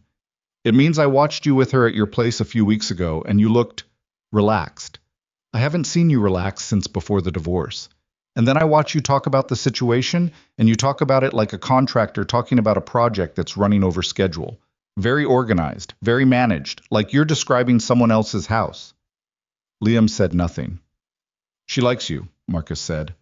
Not like it was gossip, like it was a practical observation about a physical fact. "That's obvious. And you like her, which you're dealing with by never acknowledging it." "She's leaving," Liam said. "That's the reality." "Is it?" "Because she had a deadline and she didn't take the deal and she's still here." "She got an extension." "For 3 days." "Liam, the extension is 3 days. It's been almost 4 weeks. People don't stay somewhere for almost a month because they need 3 extra days." Marcus picked his beer back up. "She's staying because she wants to stay. The question is what you're going to do about that." Liam looked at the table. "I've got Lily to think about." "You always have Lily to think about. That's true. That doesn't mean your life has to stop." "That's not what I'm not letting my life stop. I'm being careful." "There's careful and there's just fear wearing careful's coat," Marcus said. "I'm not saying jump into anything. I'm saying you've got something real in front of you maybe, and you're going to logic it out of existence because it doesn't fit inside the box you built." Liam was quiet for a long time. He heard Marcus take a drink, set the bottle down, wait. "The last time I let someone in," Liam said, "I spent a year and a half figuring out how to be a person again after. And Lily watched that. She was too young to understand it, but she felt it. I'm not doing that to her again." "Rachel left," Marcus said. "That's different from choosing wrong." "Is it?" "Yeah, it is." Marcus's voice was steady, not pushing. "You didn't choose wrong with Rachel. You both just weren't right. That's a completely different failure mode from picking someone who," he gestured loosely. "You're comparing two things that aren't the same thing." Liam didn't answer. He finished his beer. He went home to his house where the lamp was on in the kitchen, and Lily and Ava were back from pizza. And Lily was telling him at volume about a song that had been playing at the restaurant that she had decided was her new favorite, and Ava was in the kitchen putting their leftover garlic knots in a bag, and the house was warm and full, and exactly the kind of thing he'd told himself he wasn't going to need. The extension ran out on a Tuesday. Ava's lawyer called at 8 in the morning. Liam was in the driveway when she took her, standing at the counter, very still, the phone pressed to her ear, not moving. He went around to the back of the house and started checking the gutters, which needed clearing, and gave her the space. When she came to find him 20 minutes later, she was wearing her coat and had her hands deep in the pockets. They rejected the extension request, she said. He stopped pulling leaves from the downspout. They can do that? They're not legally obligated to give me more time. They were doing it as, she paused, as a courtesy, apparently, which is a funny word for it. She looked at the tree line. I have 72 hours. To decide. Yes. He stepped down from the ladder. They stood in the yard. A cold wind was moving through, and the leaves that were left on the trees were the last holdouts, the brown ones that would come down in the next rain. You already know what you're going to do, he said. She looked at him. How do you know that? Same way I knew 2 weeks ago. Same way I probably knew that first afternoon you showed up with the suitcase. He leaned against the house. You're not a person who takes this long to decide something when you're actually undecided. You're a person who takes this long when you know the answer and you're not ready to say it out loud yet. Something moved across her face. Not quite hurt, more like being seen more clearly than you wanted to be. What if the answer I know is the wrong one? She said. Wrong how? Wrong like impractical, costly, probably results in a year of legal stress and less money and starting over from nothing. She paused. Wrong like it's based at least partly on factors that have nothing to do with the business decision. He held her gaze. What factors? She looked at him for a long moment. The wind moved between them. Liam, she said. I know, he said. Neither of them said anything else for a moment. He was aware of how close they were standing, how the sentence she hadn't finished was in the air between them, the same as the cold and the smell of coming rain. I'm not taking the deal, she said. That's the answer. I know it's the wrong move financially, and I know my lawyers think I'm losing my mind, and I know... She stopped. I know it means going back and fighting, which is going to be ugly and long, but I'm not giving them my name and my face for something I didn't build. Okay, he said. Okay. She repeated it like she was trying it on. It's the right call, he said. You don't know that. No. But I know you'll be able to live with it. And that's the only thing that actually matters with a decision like this. She looked at him with the expression he'd started recognizing, the one that appeared when he said something that got past her guard before she could get the guard up. Then she looked at the yard. I need to call my lawyer back. Go. She went inside. He stayed in the yard for a few minutes, looking at the gutters, not really seeing them. He knew something had just shifted. Not in a way he could point to directly, but the air was different, and the quality of the problem had changed shape.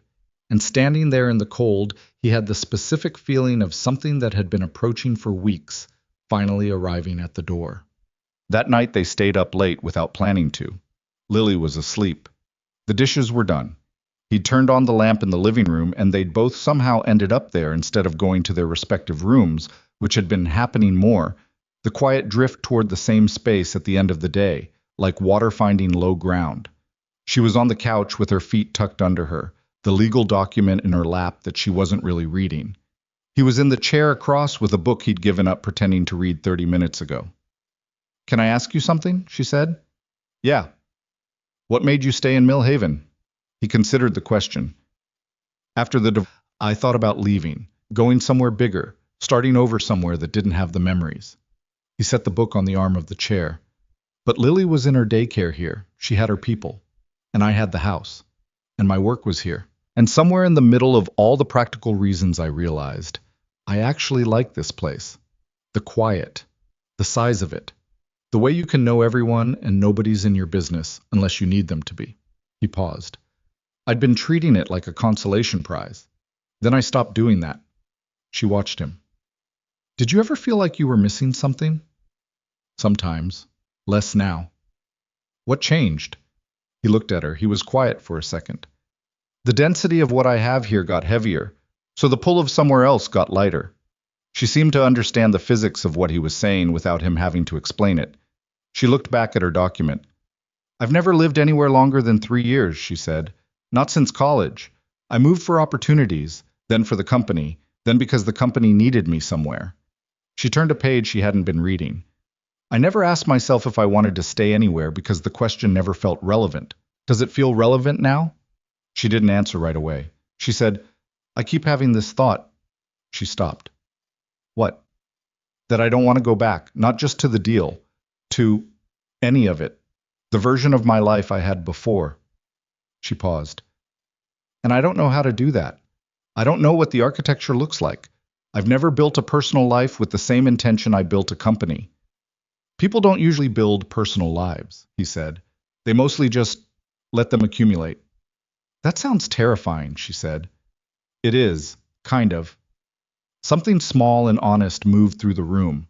She looked at him, and he looked at her, and there was a moment where everything that had been accumulating for 4 weeks was right there at the surface, visible, not pretending to be something else. He looked at the lamp. You should get some sleep, he said. You've got a lot of calls tomorrow. I know. She didn't move. Ava. I know, she said again, more quietly. She unfolded herself from the couch and picked up the document and her reading glasses and went to the hallway. She paused at the door. Liam. He looked up. For what it's worth, she said, this is the most real my life has felt in a very long time. He didn't answer. She went down the hall. He sat in the chair after the light under her door went off, turning her sentence over in the quiet, not sure what to do with the fact that he felt exactly the same way. He called Claire the next morning while Ava was on a call of her own and Lily was at school. He stood on the back porch in the cold and told Claire about the offer deadline and Ava's decision. Claire listened without interrupting, which was her way of listening when she was taking something seriously. She turned down that kind of money, Claire said when he finished. Yes. Why? Because she didn't want to give them her name for something she didn't believe in anymore. A pause. Claire started. That's a hard thing to do. I know. Another pause. Liam, how do you feel about this? He leaned on the porch railing. I don't know. You do know. Claire, you called me. That means you want to say the thing you're not saying. He looked at the yard. The deer tracks Lily had shown them were at the edge, near the fence. He could see them clearly from here. 3 sets, the smallest probably a fawn from earlier in the fall. I care about her, he said, more than I expected to, more than is comfortable. Claire let that sit for a second. And Lily? Lily's attached. That's the part that... He stopped. That's the part that has real consequences if it goes wrong. If, Claire said. What? You said if it goes wrong, not when. He hadn't noticed that. He turned it over. Are you going to do something about this? Claire asked. I don't know. Because there are 2 ways this goes. You do nothing, she eventually goes back to her life, and you spend the next couple of years comparing every woman you meet to someone who stayed in your spare room for a month. Or, she paused, you're honest about it, with her and with yourself. What if she leaves anyway? Then she leaves anyway. But Liam, you let Rachel go without a fight because you both knew it was over. This is different. You're not letting something end. You're thinking about letting something start. Those are completely different things. He was quiet. She rejected a settlement deal worth millions because she didn't want to compromise who she was, Claire said. That's not nothing. That tells you something about what she's made of. I know. Then act like you know it. He went back inside. Ava was in the kitchen, call finished, phone face down on the table, looking at the mountain behind the fog, with the particular stillness of someone who has just said a very hard thing and is waiting for the ground to settle. Done? He asked. For today. She poured a cup of coffee and wrapped both hands around it. My lawyer thinks I've lost my mind. Do you? No, she said. For the first time in a while, I feel like I've found it. He should have said something then. He felt the window of it, the specific quality of air that precedes an honest thing getting said. He opened the cabinet and got a mug and poured his own coffee, and the window passed, and he let it.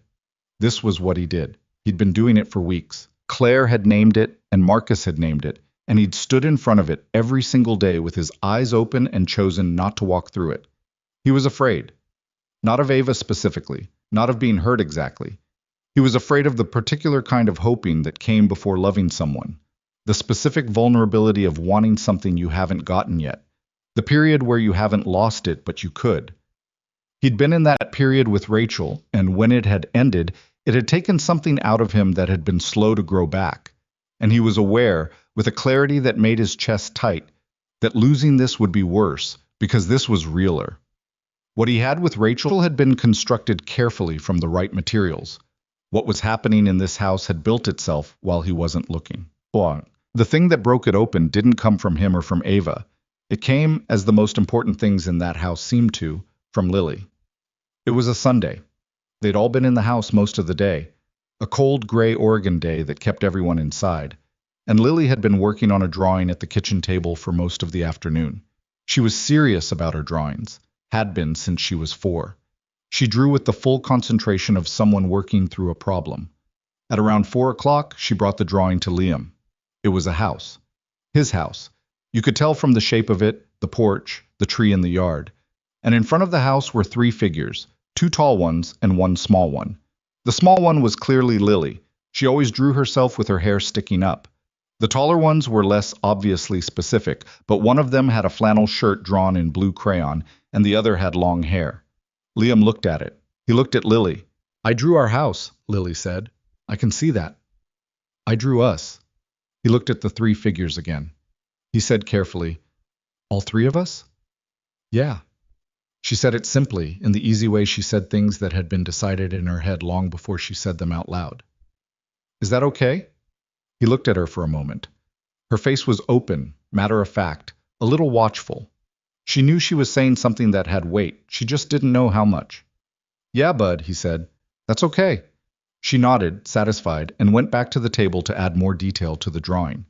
Liam sat with it for the rest of the afternoon, the image of those 3 figures living in him like a question that was also a fact.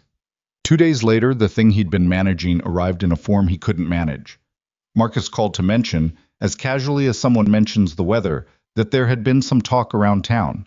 Someone had recognized Ava in the Millhaven grocery store. Her face had been in enough news cycles over the past months that it wasn't invisible, and had mentioned it to someone, and it had spread the way things spread in a town of 4,200. "It's not malicious," Marcus said. "It's just, people are curious. And a couple of people have asked me about it, and I've said nothing, but someone's going to say something to you directly." Someone said something to him that same afternoon, in the parking lot of the hardware store. It was a man named Gerald Pratt, who Liam had known for 20 years in the way you know someone in a small town, by sight, by name, by occasional proximity, and who had never once said anything worth remembering. "Heard you've got that sterling woman staying at your place," Gerald said. He didn't say it badly. He said it the way people in small towns said things, as information being confirmed, not judged. But there was something underneath it, something that made it feel like a thread being pulled. "She's a friend," Liam said. "She needed a place to stay for a while." "Quite the friend," Gerald said, and smiled, and moved on. Liam stood in the parking lot with a bag of screws and thought about how that conversation would spread, and what shape it would take by the 3rd and 4th person, and what Lily might hear at school, and what it would feel like if the quiet life he had here became background noise in someone else's story. He drove home thinking about it, thinking about what Claire had said, about what Marcus had said, about the drawing on the kitchen table, about 72 hours and a rejected deal, about coffee waiting in the morning, about the fact that his house made sense with her in it in a way it hadn't before, and that every time he thought about the day she eventually left, something in him went very quiet in a way that was not peace. When he got home, she was on the back porch again, and he stopped in the kitchen doorway and looked at her through the glass. She was sitting in the wooden chair and she was reading something, and she was just there. In the late afternoon, with a cold cup of coffee and her reading glasses and her dark hair coming loose from the braid, not performing anything, not managing anything. He went to the porch. He sat down in the other chair. She looked up. "Everything okay?" she asked. He thought about saying yes. He'd been saying yes for weeks. "I need to say something," he said. She took off her reading glasses. She looked at him with the full attention that was one of the things about her. She gave you all of it when she looked at you, which was both a gift and a problem because it made it very hard to look away. He'd rehearsed this in the car. He'd had a sentence, something honest and clear. Now that she was looking at him, the sentence had disappeared, and what was left was just the actual thing. I don't want you to leave, he said. The words sat in the cold air. She was very still. Liam, I know what I said about this being temporary. I know that's what it was supposed to be. And I know you've got a lawsuit and a life somewhere else, and all of that's real. He looked at his hands. I'm just being honest, which is what I should have been a while ago. She was quiet. The porch was cold. Down the road somewhere, a door closed. I need to be honest too, she said. Okay. She looked at him directly. I'm scared, she said. I'm scared that this feels as good as it does because I've been running for so long that anything standing still feels like something it might not actually be. I'm scared that I come with a level of complication that would eventually damage something I don't want to damage. She stopped. And I'm scared that you want me to stay, but you're also waiting for me to become a problem. The accuracy of that hit him before he could prepare for it. That's fair, he said. I know you, Liam. You're careful. You've built this life carefully. And every week that I've been here, I've watched you be grateful and also terrified, and I don't know which one's going to win. He looked at her. Which one do you want to win? She held his gaze. For a second, everything they'd been not saying was right there between them, present and specific. Then her phone buzzed. She glanced at it reflexively. It was her lawyer's name on the screen. She looked at it for a second. She looked at him. I have to take this, she said. I know. She pressed the phone to her ear and stood up and went inside, and he stayed on the porch in the cold while her voice carried through the glass, muted and businesslike, and the wind came down from the mountains and took the last leaves off the tree at the edge of the yard. He hadn't finished his sentence. Neither had she. But this time the window hadn't closed. It had just been interrupted. And both of them knew the conversation wasn't over, which was its own kind of beginning. Then the call stretched long. He went inside, made dinner, got Lily through the evening. Ava came to the table quiet and tight-jawed. He didn't ask.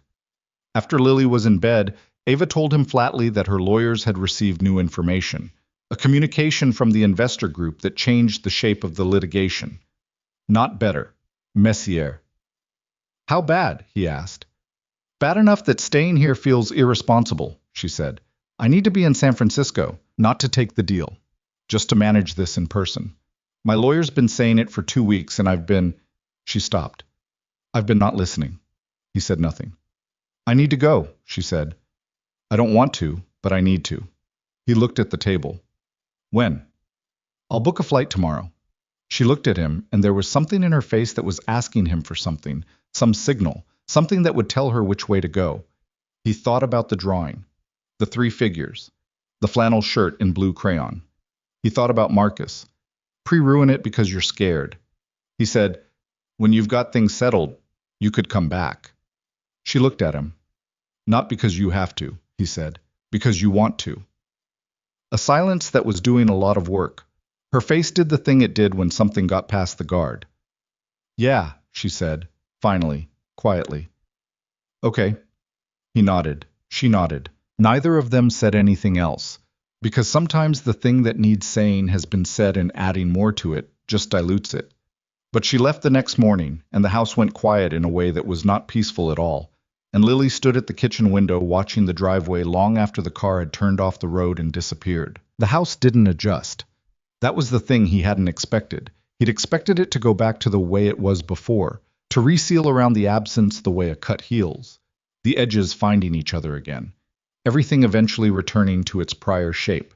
He'd lived alone with Lily for 5 years. He knew this house.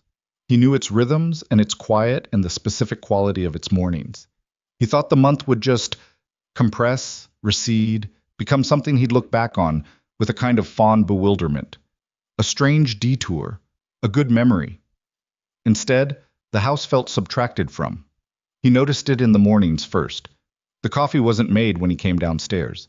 He made it himself, the way he had for 5 years, and it tasted exactly the same, and he stood at the counter drinking it and felt the absence of the second mug sitting next to the pot. He noticed it in the back porch chair, the wooden one she'd used every afternoon, which now sat at a slightly wrong angle from where he usually kept it, pushed back a few inches the way she'd left it, and he couldn't bring himself to move it back to the right place. He noticed it when he locked the front door at night, and the check felt like it had one less step than it used to. Lily was worse. She didn't say much about it the first day. She came home from school and did her homework and ate her dinner and asked twice whether there was any news, which was her way of asking without asking. He said not yet. She nodded. She watched television with him for an hour and went to bed at her normal time. The second day she said at breakfast, "When is Ava coming back?" He kept his eyes on the eggs. "I don't know exactly. She had some things to take care of. But she is coming back." He turned to look at his daughter. She was watching him with the focused patience of someone who already knew the answer might be complicated and was preparing for it. 7 years old, and she had that. He didn't know where she got it. "I think so," he said. "She wants to." Lily processed that. What does that mean? She wants to, but she might not? It means I don't know the exact timing, but she said she'd come back when she could. Did she say that to you or to me? To me. Lily turned back to her breakfast. After a moment, she should have said it to me too. He didn't have an answer for that, because she was right. Us. He texted Ava the second morning, just checking in. How'd the flight go? She replied 6 hours later, which he understood wasn't avoidance, but just the reality of what she'd walked back into. Landed fine. Lawyer meeting ran 4 hours. Still processing. He wrote back, "Take your time." She sent a thumbs up, and then a few minutes later, "Lily, okay?" He wrote, "She's asking questions." A pause. Then, "Tell her I said hi." He did. Lily received this information with a satisfaction that was almost worse than the asking, because it meant she'd been right to wait for it. They texted in small amounts over the next few days. Nothing heavy. Updates, mostly. The lawsuit had taken a new shape that required her physical presence in depositions she'd been trying to avoid. Her lawyer had brought in a second attorney to help with the complexity of it. She was staying in a hotel because her apartment had been sublet, and the sublet wasn't up for another month. He read her messages at the kitchen table after Lily was in bed, and each one gave him something and also showed him the size of the life she was navigating. A life that was large and complicated and built from things that had nothing to do with a farmhouse in Oregon. He told himself that was fine. He told himself it the way you tell yourself the weather is fine when you're not wearing a coat. Claire came over on a Thursday evening without the grocery bag, which meant it was a real visit rather than a logistical one. She sat at the kitchen table while he made tea neither of them particularly wanted, and she said, "How are you doing?" in the tone of someone who meant it as an actual question. "I'm fine," he said. "Liam, I'm handling it." "That's not what I asked." He brought 2 mugs to the table and sat down. He wrapped his hands around his and looked at the grain of the table. "I miss her," he said. "That's the honest answer, which is, I know how that sounds, after a month. I know how that looks." "It doesn't look like anything," Claire said. "It looks like a person who got used to someone being around and now they're gone." "It's more than that." "I know it is." She wrapped her own hands around her mug. "I saw it the day I came by. I saw the way you two moved around the kitchen, like people who'd been doing it for years." He looked up. "I wasn't sure about her," Claire said. "You know that. I was worried. I was worried about Lily, and I was worried about you, and I had all the obvious protective instincts that I'm not apologizing for." She paused. "But she was real. Whatever was happening there, it was real, and I don't think I gave you enough room to just let it be what it was."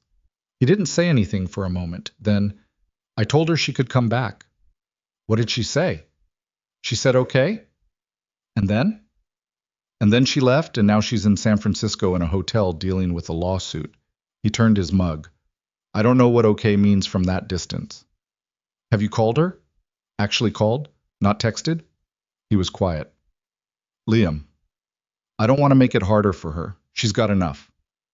Or you're giving yourself a reason not to commit to something until you know for sure she's coming back." He looked at his sister. "I'm not judging," she said.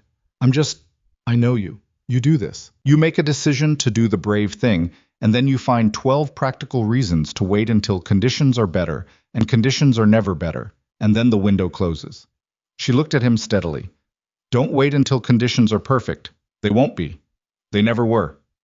He drank his tea. It was too hot, and he drank it anyway. After Claire left, he stood at the kitchen sink and looked out the window at the backyard. The porch chair was still at the wrong angle.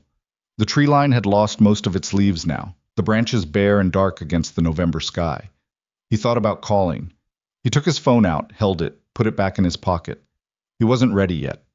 He told himself he just needed a few more days, and he knew even as he thought it, that Claire was right, and that a few more days was just another name for the same fear.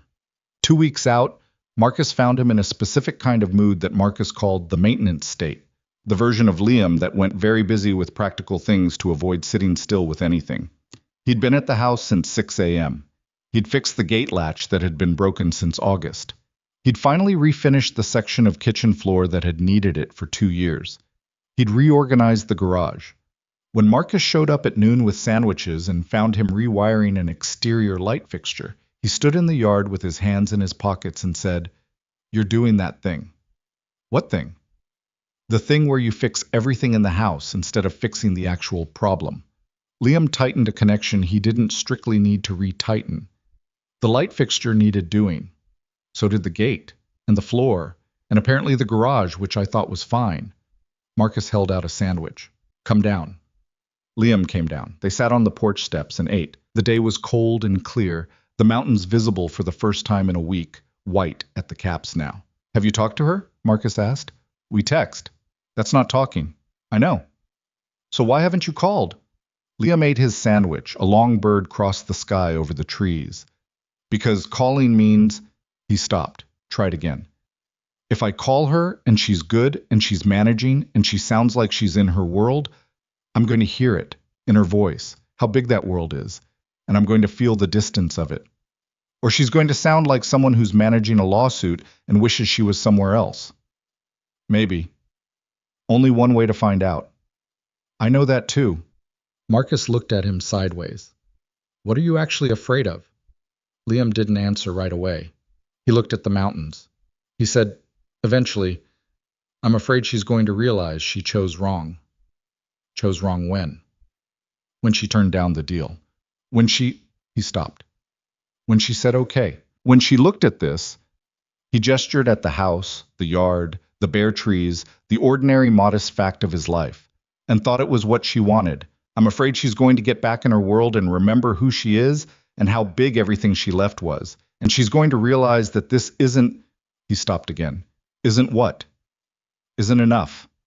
Marcus was quiet for a long time, long enough that Liam turned to look at him. Marcus was looking at the mountains.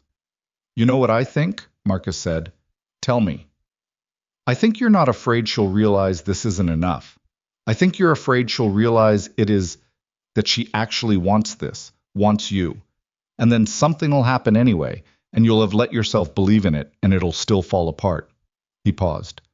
"That's the version that scares you. Not her leaving for a good reason. Her leaving despite the good reason." Liam looked at the sandwich in his hands. He put it down on the step. "Yeah," he said. "That's probably the right version." "So you're hedging," Marcus said. "You're keeping one foot outside so that if it goes wrong, you can tell yourself you never fully stepped in." Liam didn't argue, because it was true, and they both knew it was true, and the only thing left was deciding what to do with the truth. "Call her," Marcus said simply. "That's it. That's the whole advice. Call her tonight." He almost did. He got as far as opening her name in his contacts at 10:30 that night, sitting in the quiet kitchen after Lily was asleep, thumb on the call button. Then the familiar machinery started up. "It's late. She might be in a meeting. She'll text if she needs you. Give her space." And he locked his phone and went to bed.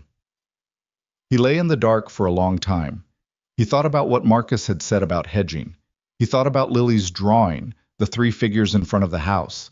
He thought about the day on the roof and the nails she'd held and the way she'd said, "I can't see anything that's bothering me from up here." He thought about the porch chair at the wrong angle and the second mug and the specific quality of the house. Now, the way absence had a shape the same way presence did, the way you could feel a room had contained something by the way it felt now without it. And at 2 in the morning, because he was lying in the dark and not sleeping, he let himself think about Rachel, which he almost never did anymore. Not with anger or blame. Those had dissolved a long time ago, the way old things do when you stop looking at them, but as a point of reference. What had been real about that, in the beginning? What it had felt like? He could remember the feeling of it, the shape of it, but not the texture. It had been good, and then it had been not enough, and then it had been over, and the most honest thing he could say about it was that they'd both wanted something that the other person couldn't provide. With Ava, the honest thing was different. What he wanted was exact lawsuit, the ambition, the reading glasses, the way she gave Lily full sentences when Lily asked full questions, the way she'd sat on his roof in a cashmere sweater and held nails without making it a moment. He wanted the specific, difficult, imperfect, actual person, not a version of her that fit more neatly into his life. That was a different thing from Rachel. That was a different thing entirely. He was still lying in the dark with that realization settling when his phone lit up on the nightstand. He rolled over and looked at it. A text from Ava. 1:47 a.m. Pacific time, so it was almost 5 in the morning her time. Can't sleep. Thinking about the back porch. Is it cold there? He sat up. He wrote back, yeah. Mountains got their first real snow this week. A minute. Then, I rejected the extension they offered for the deposition.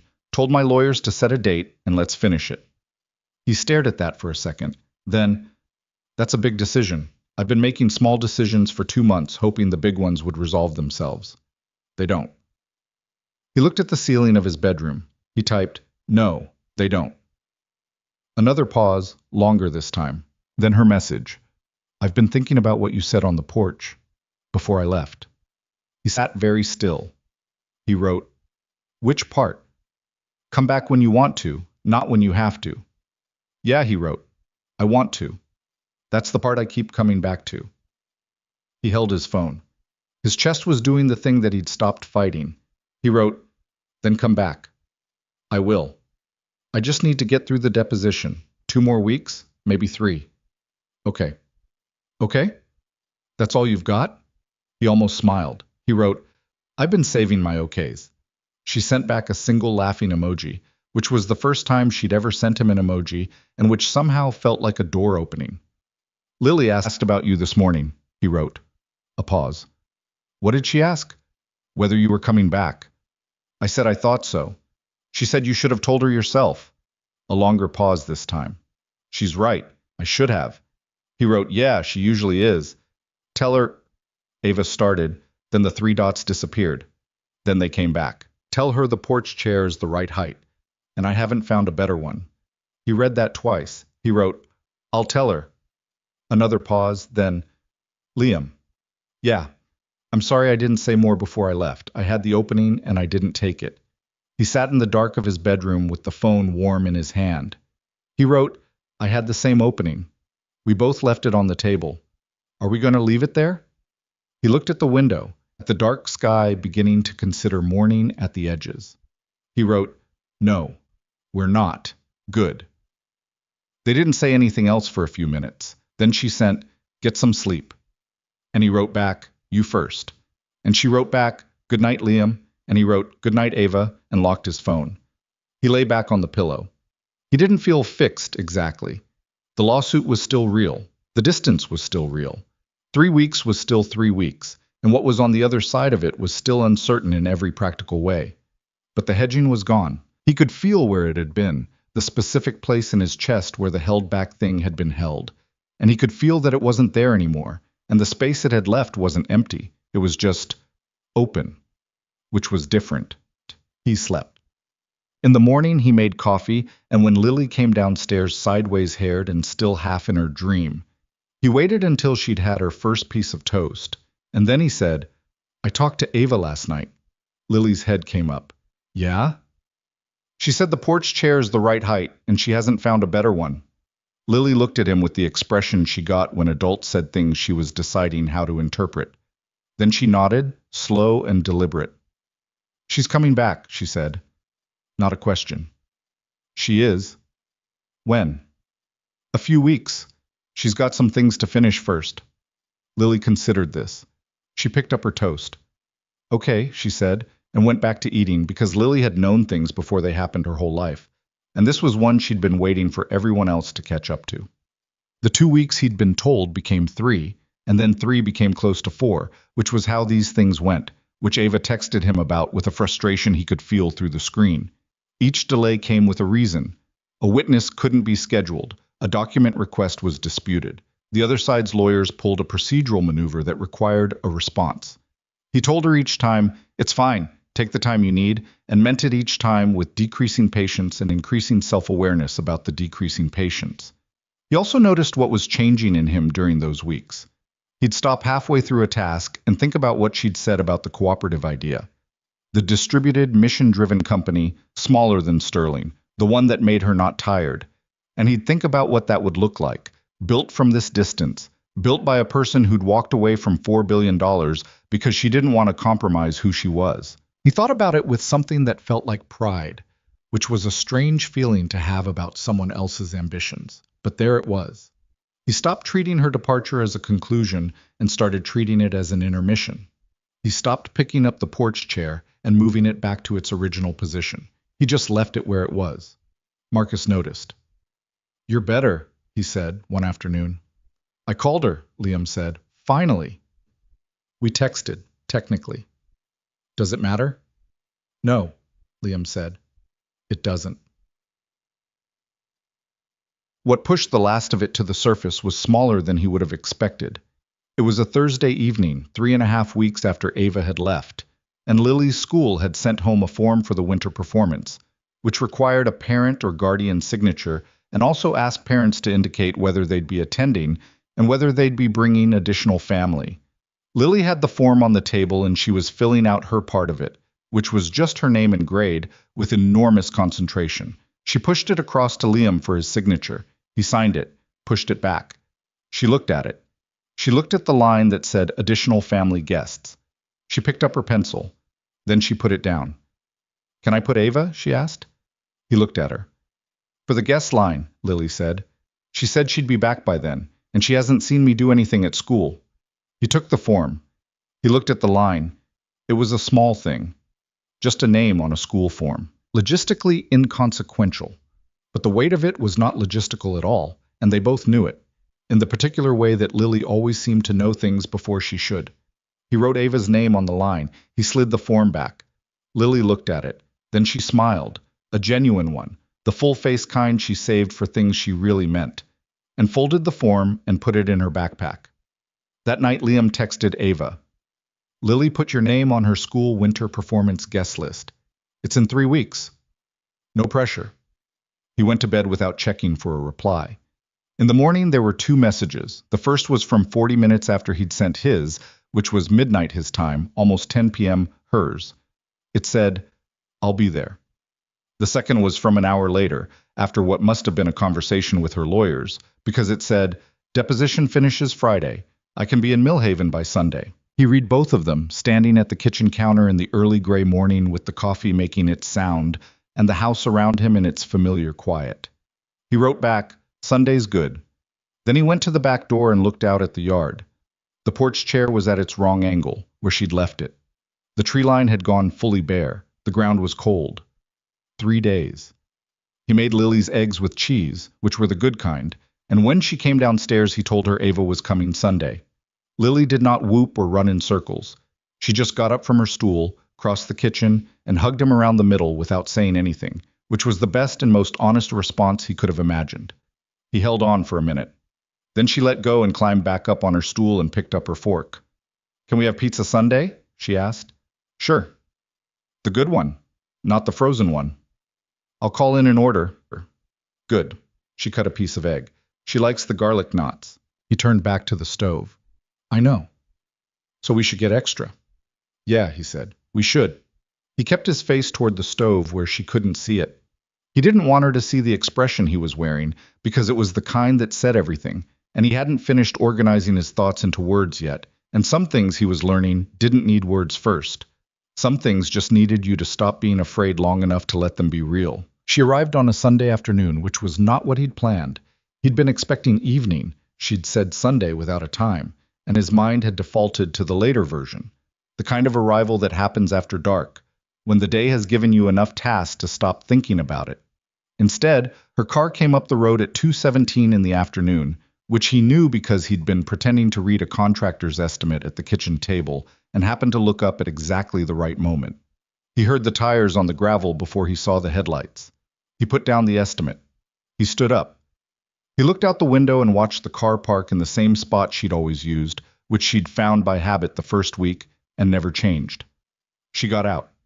She had the same rolling suitcase, same tote bag over one shoulder, but she was wearing a different coat, heavier, dark gray, the kind that meant she'd been somewhere cold, and she stood next to her car for a second, like she was giving herself a moment to arrive all the way. He was at the front door before she knocked. She looked at him. He looked at her. She looked different from 4 weeks ago in a way that wasn't physical.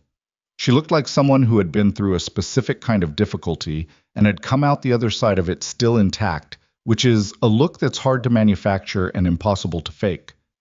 There were circles under her eyes that hadn't been there before, or maybe he just noticed them now. "I was going to text from the road," she said. "It's fine. I got an earlier flight. I didn't want to make a whole thing of it." "It's fine, Ava." She looked at him for another second. He pushed the door open wider and she came in, and the house rearranged itself around her the way it had the first time, the way it had done every time, but like it recognized her, like the space had been keeping her measurements. He took her coat. She looked around the entryway with the particular attention of someone who has been somewhere in memory for weeks and is checking the reality against the recollection. Her eyes stopped on the coat hooks. Lily's jackets were there, in the same row. One of them, the yellow one Lily had stopped fitting into but refused to let him donate, was slightly askew. "Nothing's changed," Ava said. "Nothing's changed," he agreed. She turned to look at him. Her eyes were doing the thing they did when something had gotten past the management layer, when the composed exterior was present, but something underneath it was moving, visible at the edges. "Where's Lily?" she asked. "At a birthday party, back at 4:30. "Okay." She set her tote bag down. "Then we should probably talk before she gets home." "Yeah," he said. "We should." They sat at the kitchen table with coffee, which was where they'd had every real conversation in this house, and which felt like the only appropriate place for this one. She told him about the deposition first because it was the most recent thing, and because it was easier to start with facts. The deposition had run 3 days. The investor group's lawyers had been aggressive in a specific way she described as strategic unpleasantness, trying to wear her down through process rather than argument, asking the same questions in 17 different forms, implying things they couldn't prove directly. Her lawyers had been good. She'd been, by her own description, adequately composed on the surface and a mess underneath. Did they get what they wanted? Liam asked. No, and they knew it by the 3rd day. The lead attorney had this specific expression. She made a face that communicated controlled frustration, like someone who'd planned a controlled burn and the wind changed. She wrapped her hands around her mug. "My lawyers think they'll settle, not because they want to, but because they've now seen what going to trial actually looks like. And what going to trial actually looks like is me, on a witness stand, telling the clear and documented story of how a board of directors used their fiduciary position to force out a founder, which is not a story they want told publicly." "So it's over?" "Not yet. But the shape of it has changed. It's moving toward over." She paused. "I turned down their settlement offer last Tuesday." He looked at her. "They came back with another one," she said, "after the deposition. Better terms, more equity, less public exposure, no spokesperson requirement." She held his gaze. "I turned it down too." "Why?" "Because even the better version was still them getting something they don't deserve. And because I don't want to close this thing by giving them anything. I want to close it by winning it." He was quiet for a moment. "That could take longer." "I know that." "Your lawyers are okay with that direction?" "My lawyers think I'm very principled and also somewhat exhausting." She said it without apology. "But yes, they're okay with it."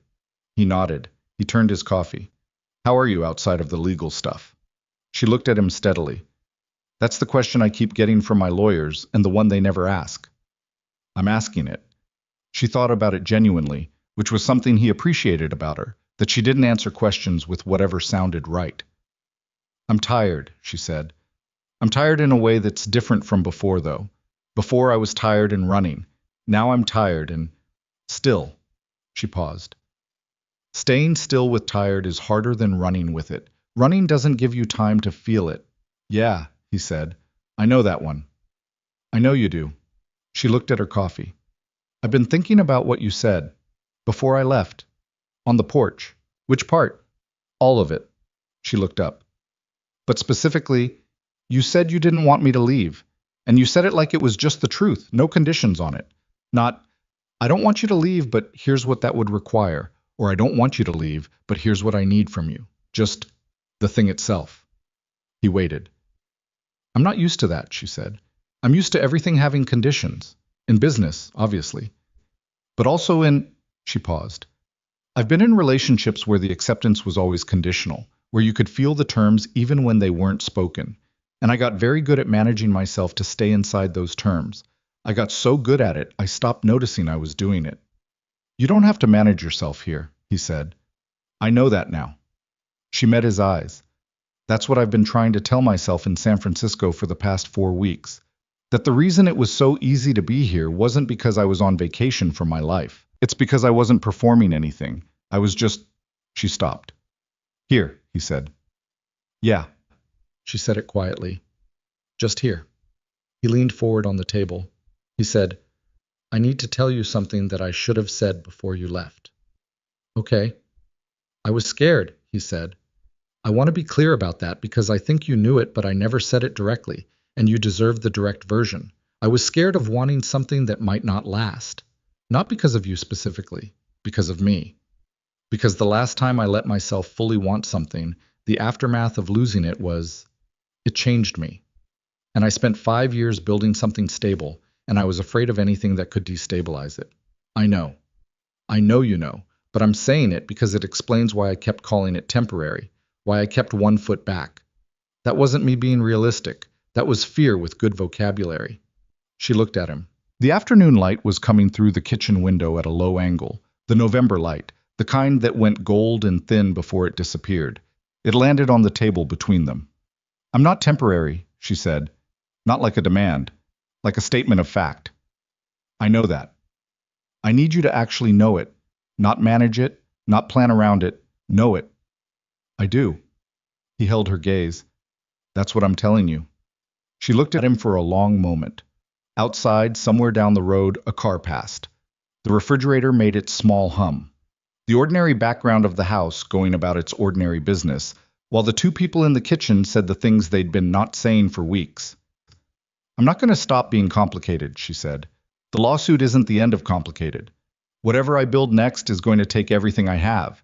I'm not going to become someone who fits cleanly into a quiet life. I don't think I know how to do that, and I'm not sure I'd want to even if I could. I'm not asking you to. I know you're not asking. I'm telling you preemptively, because I've watched people accept someone's complicated life in theory and then resent the actuality of it. She was direct about it, not defensive. I won't do that to you. I don't want the quiet version of you, he said. I want the actual version, the one who reads contracts at the kitchen table and argues with my 7-year-old about state animals and stays up until 2 in the morning because she can't stop thinking. He paused.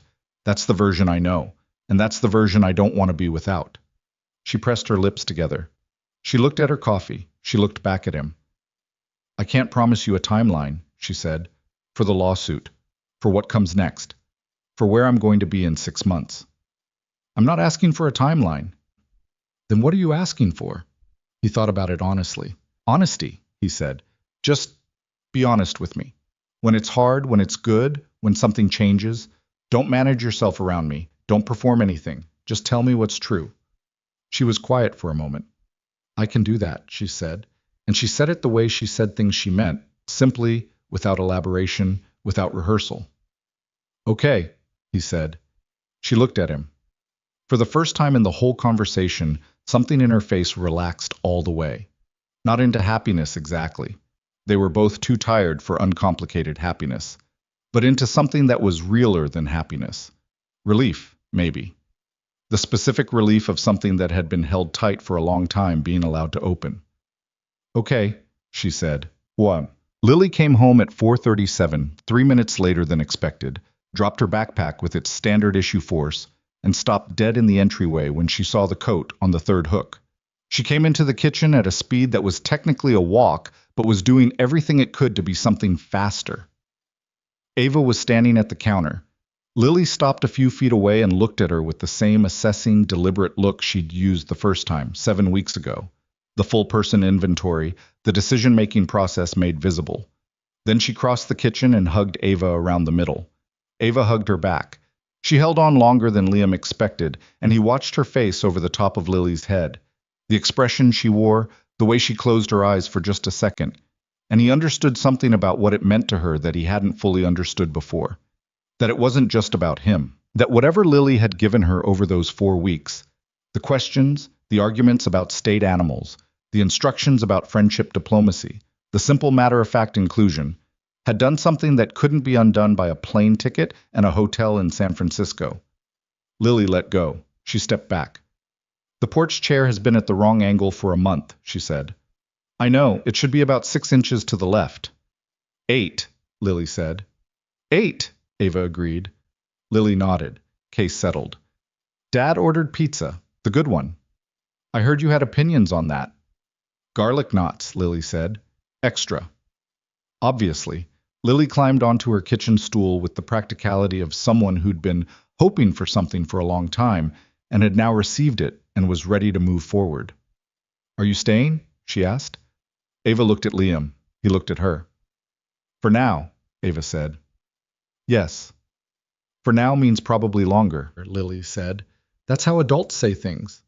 Lily, Liam said. She's not wrong, Ava said. Lily picked up her homework folder from the counter. I knew you were coming back, she said without looking up. I just had to wait for you both to figure it out. She said it with the casual confidence of a person reporting weather. Then she opened her homework folder and got to work. And the kitchen moved forward into the ordinary evening, and neither Liam nor Ava had anything to add to that, because there wasn't anything to add. The pizza came at 6. They ate it at the kitchen table, the three of them, the garlic knots shared equally after a brief procedural discussion about what qualified as equal thirds. Lily told them both about the birthday party, the bouncy castle that had been, in her words, structurally concerning, the cake that had been good, a social development in the Josie situation that was apparently trending positive. She apologized, Lily said, like I told her to. You told her to? Liam said. I said what Ava said. Say the thing, don't explain it. Ava looked at her garlic knot. Did it work? She said sorry, and then we got on the bouncy castle and it was fine. Lily considered this. Adults make it so complicated. Yes, said Ava, we really do. After dinner, Lily was in the bath and Liam was cleaning up the kitchen and Ava was drying dishes, which was just where she was. That was just what was happening, because the house had already reassembled the pattern from before, as if the 4 weeks hadn't interrupted it. He handed her a plate. She dried it. He handed her another one.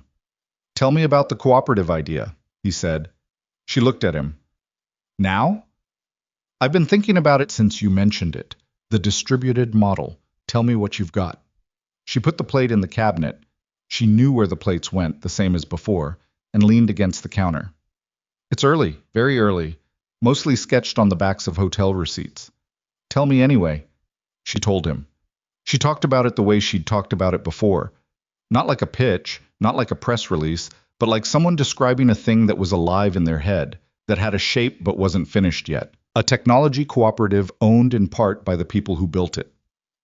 Smaller, deliberate teams, mission-driven products in areas where big tech had left gaps because the margins were too thin. She'd been thinking about education software, specifically tools for under-resourced schools, that the major players had never bothered to build well because the addressable market didn't justify the expense. That's a very different thing from sterling tech, he said. That's the point. Would you miss the scale? He looked for the word. The size of it. She thought about it honestly. Some days, probably. There are parts of building something big that are genuinely exciting, and I'm not going to pretend otherwise. She picked up another dish. But I did that. I built it. And then I watched what happens when it gets big enough that the thing you built stops being yours. I know what that costs. She dried the dish. I'd rather build something I can still recognize in 10 years. He handed her the last bowl. You'd need capital, not sterling level, but real money. I've been talking to 2 people, former colleagues, people who left when I did, or shortly after. She set the bowl in the cabinet. And I have some of my own money still, pending the lawsuit resolution. You've been working on this while dealing with the deposition? I work better when I have something to work toward. She looked at him. That's just how I'm built. He folded the dish towel. I want to hear about it when you have more. Not as a favor, because I'm interested. She looked at him for a second, and the look had something in it that wasn't business and wasn't romance exactly either. It was something more like being known, the particular feeling of someone caring about the thing you care about because they care about you, which is a different and rarer thing than most people understand until they've been without it long enough to recognize what it actually is. Okay, she said. When I have more, you'll hear it. That night, after Lily was in bed, they sat on the back porch. He'd gotten the good blanket from the closet, the wool one, because it was cold now, properly cold, the kind that came off the mountains with intention. She had it around her shoulders and her coffee in both hands, and the porch chair was at the angle she'd left it, 8 inches to the left of where it used to be, and neither of them said anything about that, but both of them noticed. The sky was clear. In Millhaven in November, the sky got clear in a way that cities couldn't quite manage. Too much light pollution, too much obstruction. But out here, on the edge of the tree line, with the nearest town a half-mile away and the mountains holding the dark, you got the whole thing. More stars than you needed, more sky than you could process. She was looking up at it. I forgot what this looked like, she said. San Francisco doesn't have this? San Francisco has a very confident sky, but it's also got 6 million people and their opinions. She pulled the blanket tighter. This is different. He looked up too. After a minute, he said, I want to tell you something. She looked over at him. When you left, he said, the house felt reduced, like a room where something's been taken out. Not just empty, but specifically missing the thing. He looked at the sky. And I tried to tell myself that was just adjustment, that the house would normalize. But it didn't. It stayed exactly that shape. The missing you shape. He paused. I want you to know that, because I was too careful about it before.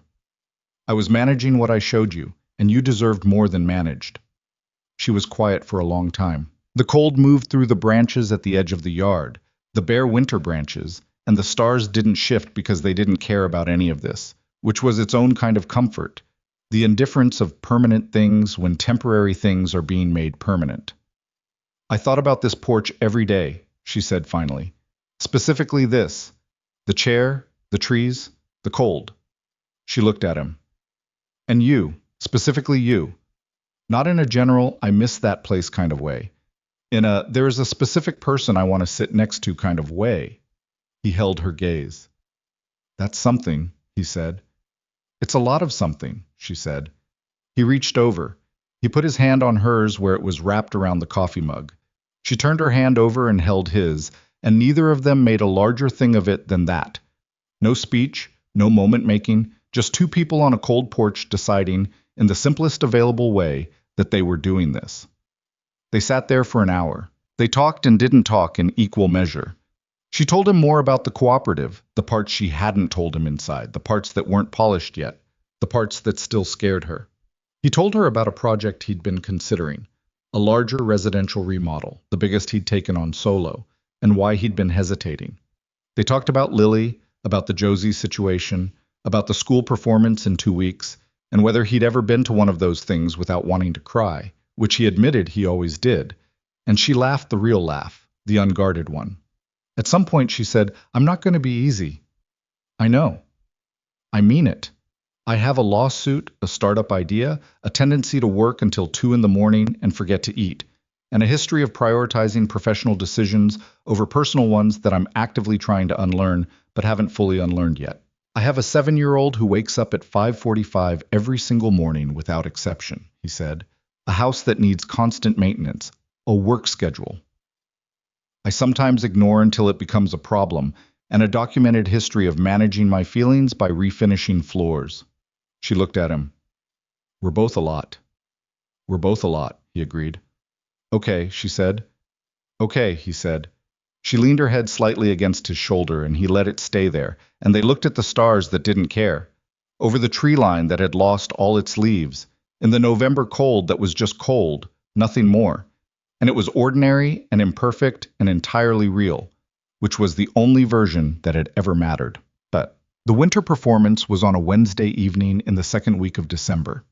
The Millhaven Elementary School gymnasium had been decorated with the kind of focused enthusiasm that happens when teachers and third graders are given poster board and an objective. There were paper snowflakes hanging from the ceiling tiles on fishing line. There were rows of folding chairs with numbers taped to them. There was a sound system that worked about 70% of the time, as evidenced by the welcome remarks.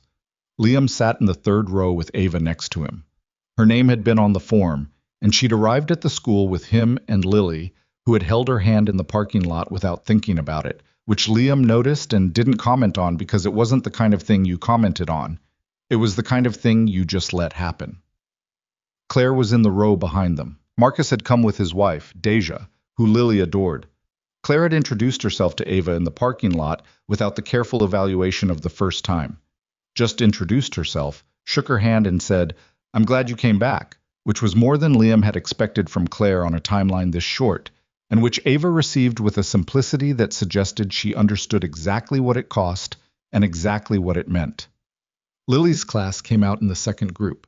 They were doing a song, something about winter and light and being together, which was the thematic ambition of 8-year-olds at a school performance. And it was wonderful in the specific way school performances are wonderful, which is to say, it was not technically impressive. It was completely sincere. It was moving in a way that had nothing to do with skill and everything to do with the fact that these were small humans making a concentrated effort to give something to the room. Lily found them in the third row immediately. She was in the back row, tallest third, Liam's daughter, and she sang with the full commitment she gave everything, the way she did homework and settled social disputes and decided on state animals. She wasn't performing, she was just being exactly herself in front of a room full of people, which was something most adults couldn't do. At one point, during the second verse, she caught Ava's eye and gave a very small, very private nod. Not a wave, not a grin, a nod. The kind that meant, "You're here, I see you, this is right." Ava nodded back. And Liam, watching this from 6 inches away, felt something move through him that he didn't try to name or manage or contain. He just let it move. After, in the parking lot, Lily was holding the paper snowflake the class had made and explaining to Marcus why the hexagonal fold was structurally superior to the octagonal. And Deja was engaged in this conversation with the seriousness it deserved. And Claire was asking Ava something about the cooperative idea that Liam had apparently mentioned to her at some point. He couldn't remember when, but Claire had that information now and was using it with the focused curiosity she brought to things that mattered to people she loved. He stood slightly apart from the group for a minute and watched it. He watched Lily hand the snowflake to Marcus for inspection. He watched Ava's face as she talked to Claire, the ease of it, the no-performance quality he'd come to identify as specifically hers. He watched Deja say something that made Lily laugh. He watched the parking lot lights cast yellow over all of them. And he thought about what he'd believed, for 5 years, about the walls he'd built. He told himself they were protection. He told himself they were responsible. That a single father who'd been through a hard divorce owed his daughter the most stable possible environment, and that stability required limits, required caution, required keeping the world a manageable size. He'd believed all of that, and it wasn't entirely wrong. But what he understood now, standing in an elementary school parking lot in December watching the people he loved talk to each other, was that he'd confused stability with stillness. He'd built walls and called them foundations. He'd kept things out and called it keeping things safe. And none of it, not one brick of it, had been for Lily. Lily had never needed him to keep the world small. Lily had known from the beginning that the world was big and fine and manageable. It had been for him all along, and he dressed it up in fatherhood because that was easier to maintain. The walls had kept him from being hurt, but they'd also kept him from this. From Lily's hand in Ava's in the parking lot, from his sister asking real questions, from the back porch in the cold, from the coffee waiting in the morning, from all of it. Fear is not the same thing as wisdom. He thought it clearly, standing in the December cold, as something he had not known before and would not forget. They walked home because it wasn't far, because Lily wanted to, because the night was cold and clear, and the same generous sky that was over the back porch was over the street too. The 4 blocks from the school to the house were familiar blocks. Blocks Liam had walked 100 times with Lily's hand in his. This time Lily was between them. She'd taken both their hands somewhere around the second block, fitting herself between them the way water finds its level, naturally, without announcement, because it was the obvious configuration, because it had the right shape. Liam looked over her head at Ava. Ava looked back at him. The streetlights made moving shadows on the sidewalk around the three of them. Cold, Lily announced. Very cold, Ava agreed. We should walk faster. You're the one who wanted to walk. I know, Lily said. I stand by it. Liam looked at the road ahead, at the familiar street and the familiar houses and the lit windows of a town that knew his name. He felt Lily's hand in his left hand and, across Lily, the warmth from Ava's presence, the particular warmth of someone you've stopped protecting yourself from. He thought about what Ava had said on the back porch. There is a specific person I want to sit next to. He thought about what she'd said that first night at the bar, about what freedom looked like. Quiet. No phone. No one needing a decision from me. A house where I could just exist for a few days without it mattering who I am. She thought she was describing a few days. She hadn't been. She'd been describing something she'd been looking for long before she walked into that bar and sat down next to a man in a flannel shirt who wasn't trying to meet anyone. The house came into view at the end of the block, the porch light on, the windows warm. He'd left the lamp on in the kitchen, the way he always did, because he didn't like coming home to a dark house. It looked the way it always looked from the end of the block, ordinary, solid, his, theirs now. The word arrived without drama and settled. There's a thing people say about finding love, or whatever the right word is for what Liam and Ava were building in a farmhouse at the edge of a small Oregon town. They say it like it's a discovery, like it's something that was lost and then located, like it has a single moment of arrival. In movies it arrives in the rain, or in an airport, or at a moment of clarifying revelation that everyone watching understands in the same second. The reality is more like the way a house gets warm in winter. You don't see the heat moving. You don't feel the exact degree it crosses from cold into comfortable. You just look up at some point and realize you're not cold anymore. You've been warm for a while and you hadn't noticed the moment it changed, only the fact of the change. That's what it was for Liam. The night in the bar was not the beginning. The suitcase at the door was not the beginning. Nails on the roof, state animals, 3 figures in crayon, coffee already made. None of those were the beginning. Or maybe they all were. Maybe the beginning wasn't a single point, but a slow accumulation, the way water fills a container, drop by drop, until one day it's full and you can't remember when it wasn't. What matters is not where it started. What matters is where it arrived. For Ava, who had spent 12 years building things at speed and losing herself inside the scale of them, the lesson was smaller and harder. The lesson was that the things worth having are not always the largest things. They are not measured in valuation or market share or the number of people who know your name. They are measured in something quieter, in whether someone knows your reading glasses, in whether a 7-year-old tells you things she doesn't tell other people, in whether a kitchen feels like a kitchen or just a room. The things worth having are usually standing still. And the problem is that when you've been running long enough, standing still feels dangerous rather than safe. It's not dangerous, it's just honest. And honest is harder than fast. For Lily, there was no lesson. Lily had known since the second day, in the unencumbered way of children who have not yet learned to disbelieve what they perceive. She'd known when she climbed up onto the kitchen stool and offered the seat next to hers.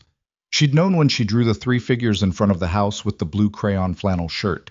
She'd known in the parking lot and on the walk home and in every small matter-of-fact gesture she'd made along the way. Children are better at this than adults. They don't argue with what's real. They just live in it. That night, after Lily was in bed, after the reading, after the specific goodnight rituals that Lily had maintained since she was 4 and would brook no deviation from, Liam and Ava were in the kitchen for the last time that evening, doing the last small tasks of the day. She was making tea. He was checking the back door. She was incredible tonight, Ava said. She always is. I just never get used to it. You're not supposed to get used to it. She poured hot water. That's the whole point. He came to the counter. She handed him a mug he hadn't asked for, which was just something she did, and he took it. Thank you for being there tonight, he said. It mattered, to both of us. She looked at her tea. I thought about all the things I almost didn't have, all the ways I almost didn't end up here. She paused. If I'd taken the first settlement, if I'd driven back to San Francisco that first morning instead of to Millhaven, If I hadn't walked into that bar, she looked up at him. I don't know what I was looking for that night. I don't think I knew I was looking for anything. I don't think that's how it works, he said. You don't find things you were looking for. You find things you needed and didn't know you needed, if you're paying enough attention. She considered that. Were you paying attention? No. Standing at a bar trying to find my friend. You sat down next to me. She smiled at that. The full one, the real one, unguarded all the way. I'm glad I sat down, she said. Me too, he said. The kitchen was quiet. The house was quiet. Somewhere in her room, Lily was asleep with her stuffed elephant, already a few minutes deep into whatever dream was next. Outside, the mountains were invisible in the dark, but present the way permanent things are present. Whether or not you could see them, they were there. He thought about the walls. He thought about what it had cost to build them, and what it had cost to take them down, and whether the math worked out to anything in particular. He decided it didn't need to. You built the walls because you needed them then. You took them down when someone showed you the door. That was the whole story. There was no net calculation, no points assigned, no final score. Just the before and the after being better than the before. He was not fixed. She was not fixed. The lawsuit was not over. The cooperative was not built. 3 weeks from now and 6 months from now would contain difficulties he couldn't predict, because that was the deal with letting the future be open instead of managing it into a small, safe size. But the walls were down, and he was standing in his own kitchen at the end of a December night with tea. He didn't ask for and a woman who knew where the plates went, and a daughter asleep down the hall who had drawn all 3 of them in crayon before any of it was certain. That was enough. More than enough. That was everything. Come on, he said. It's late. She turned off the kitchen light. The house went dark and quiet, and they walked down the hall together, and somewhere outside the stars were still there, indifferent and permanent and burning.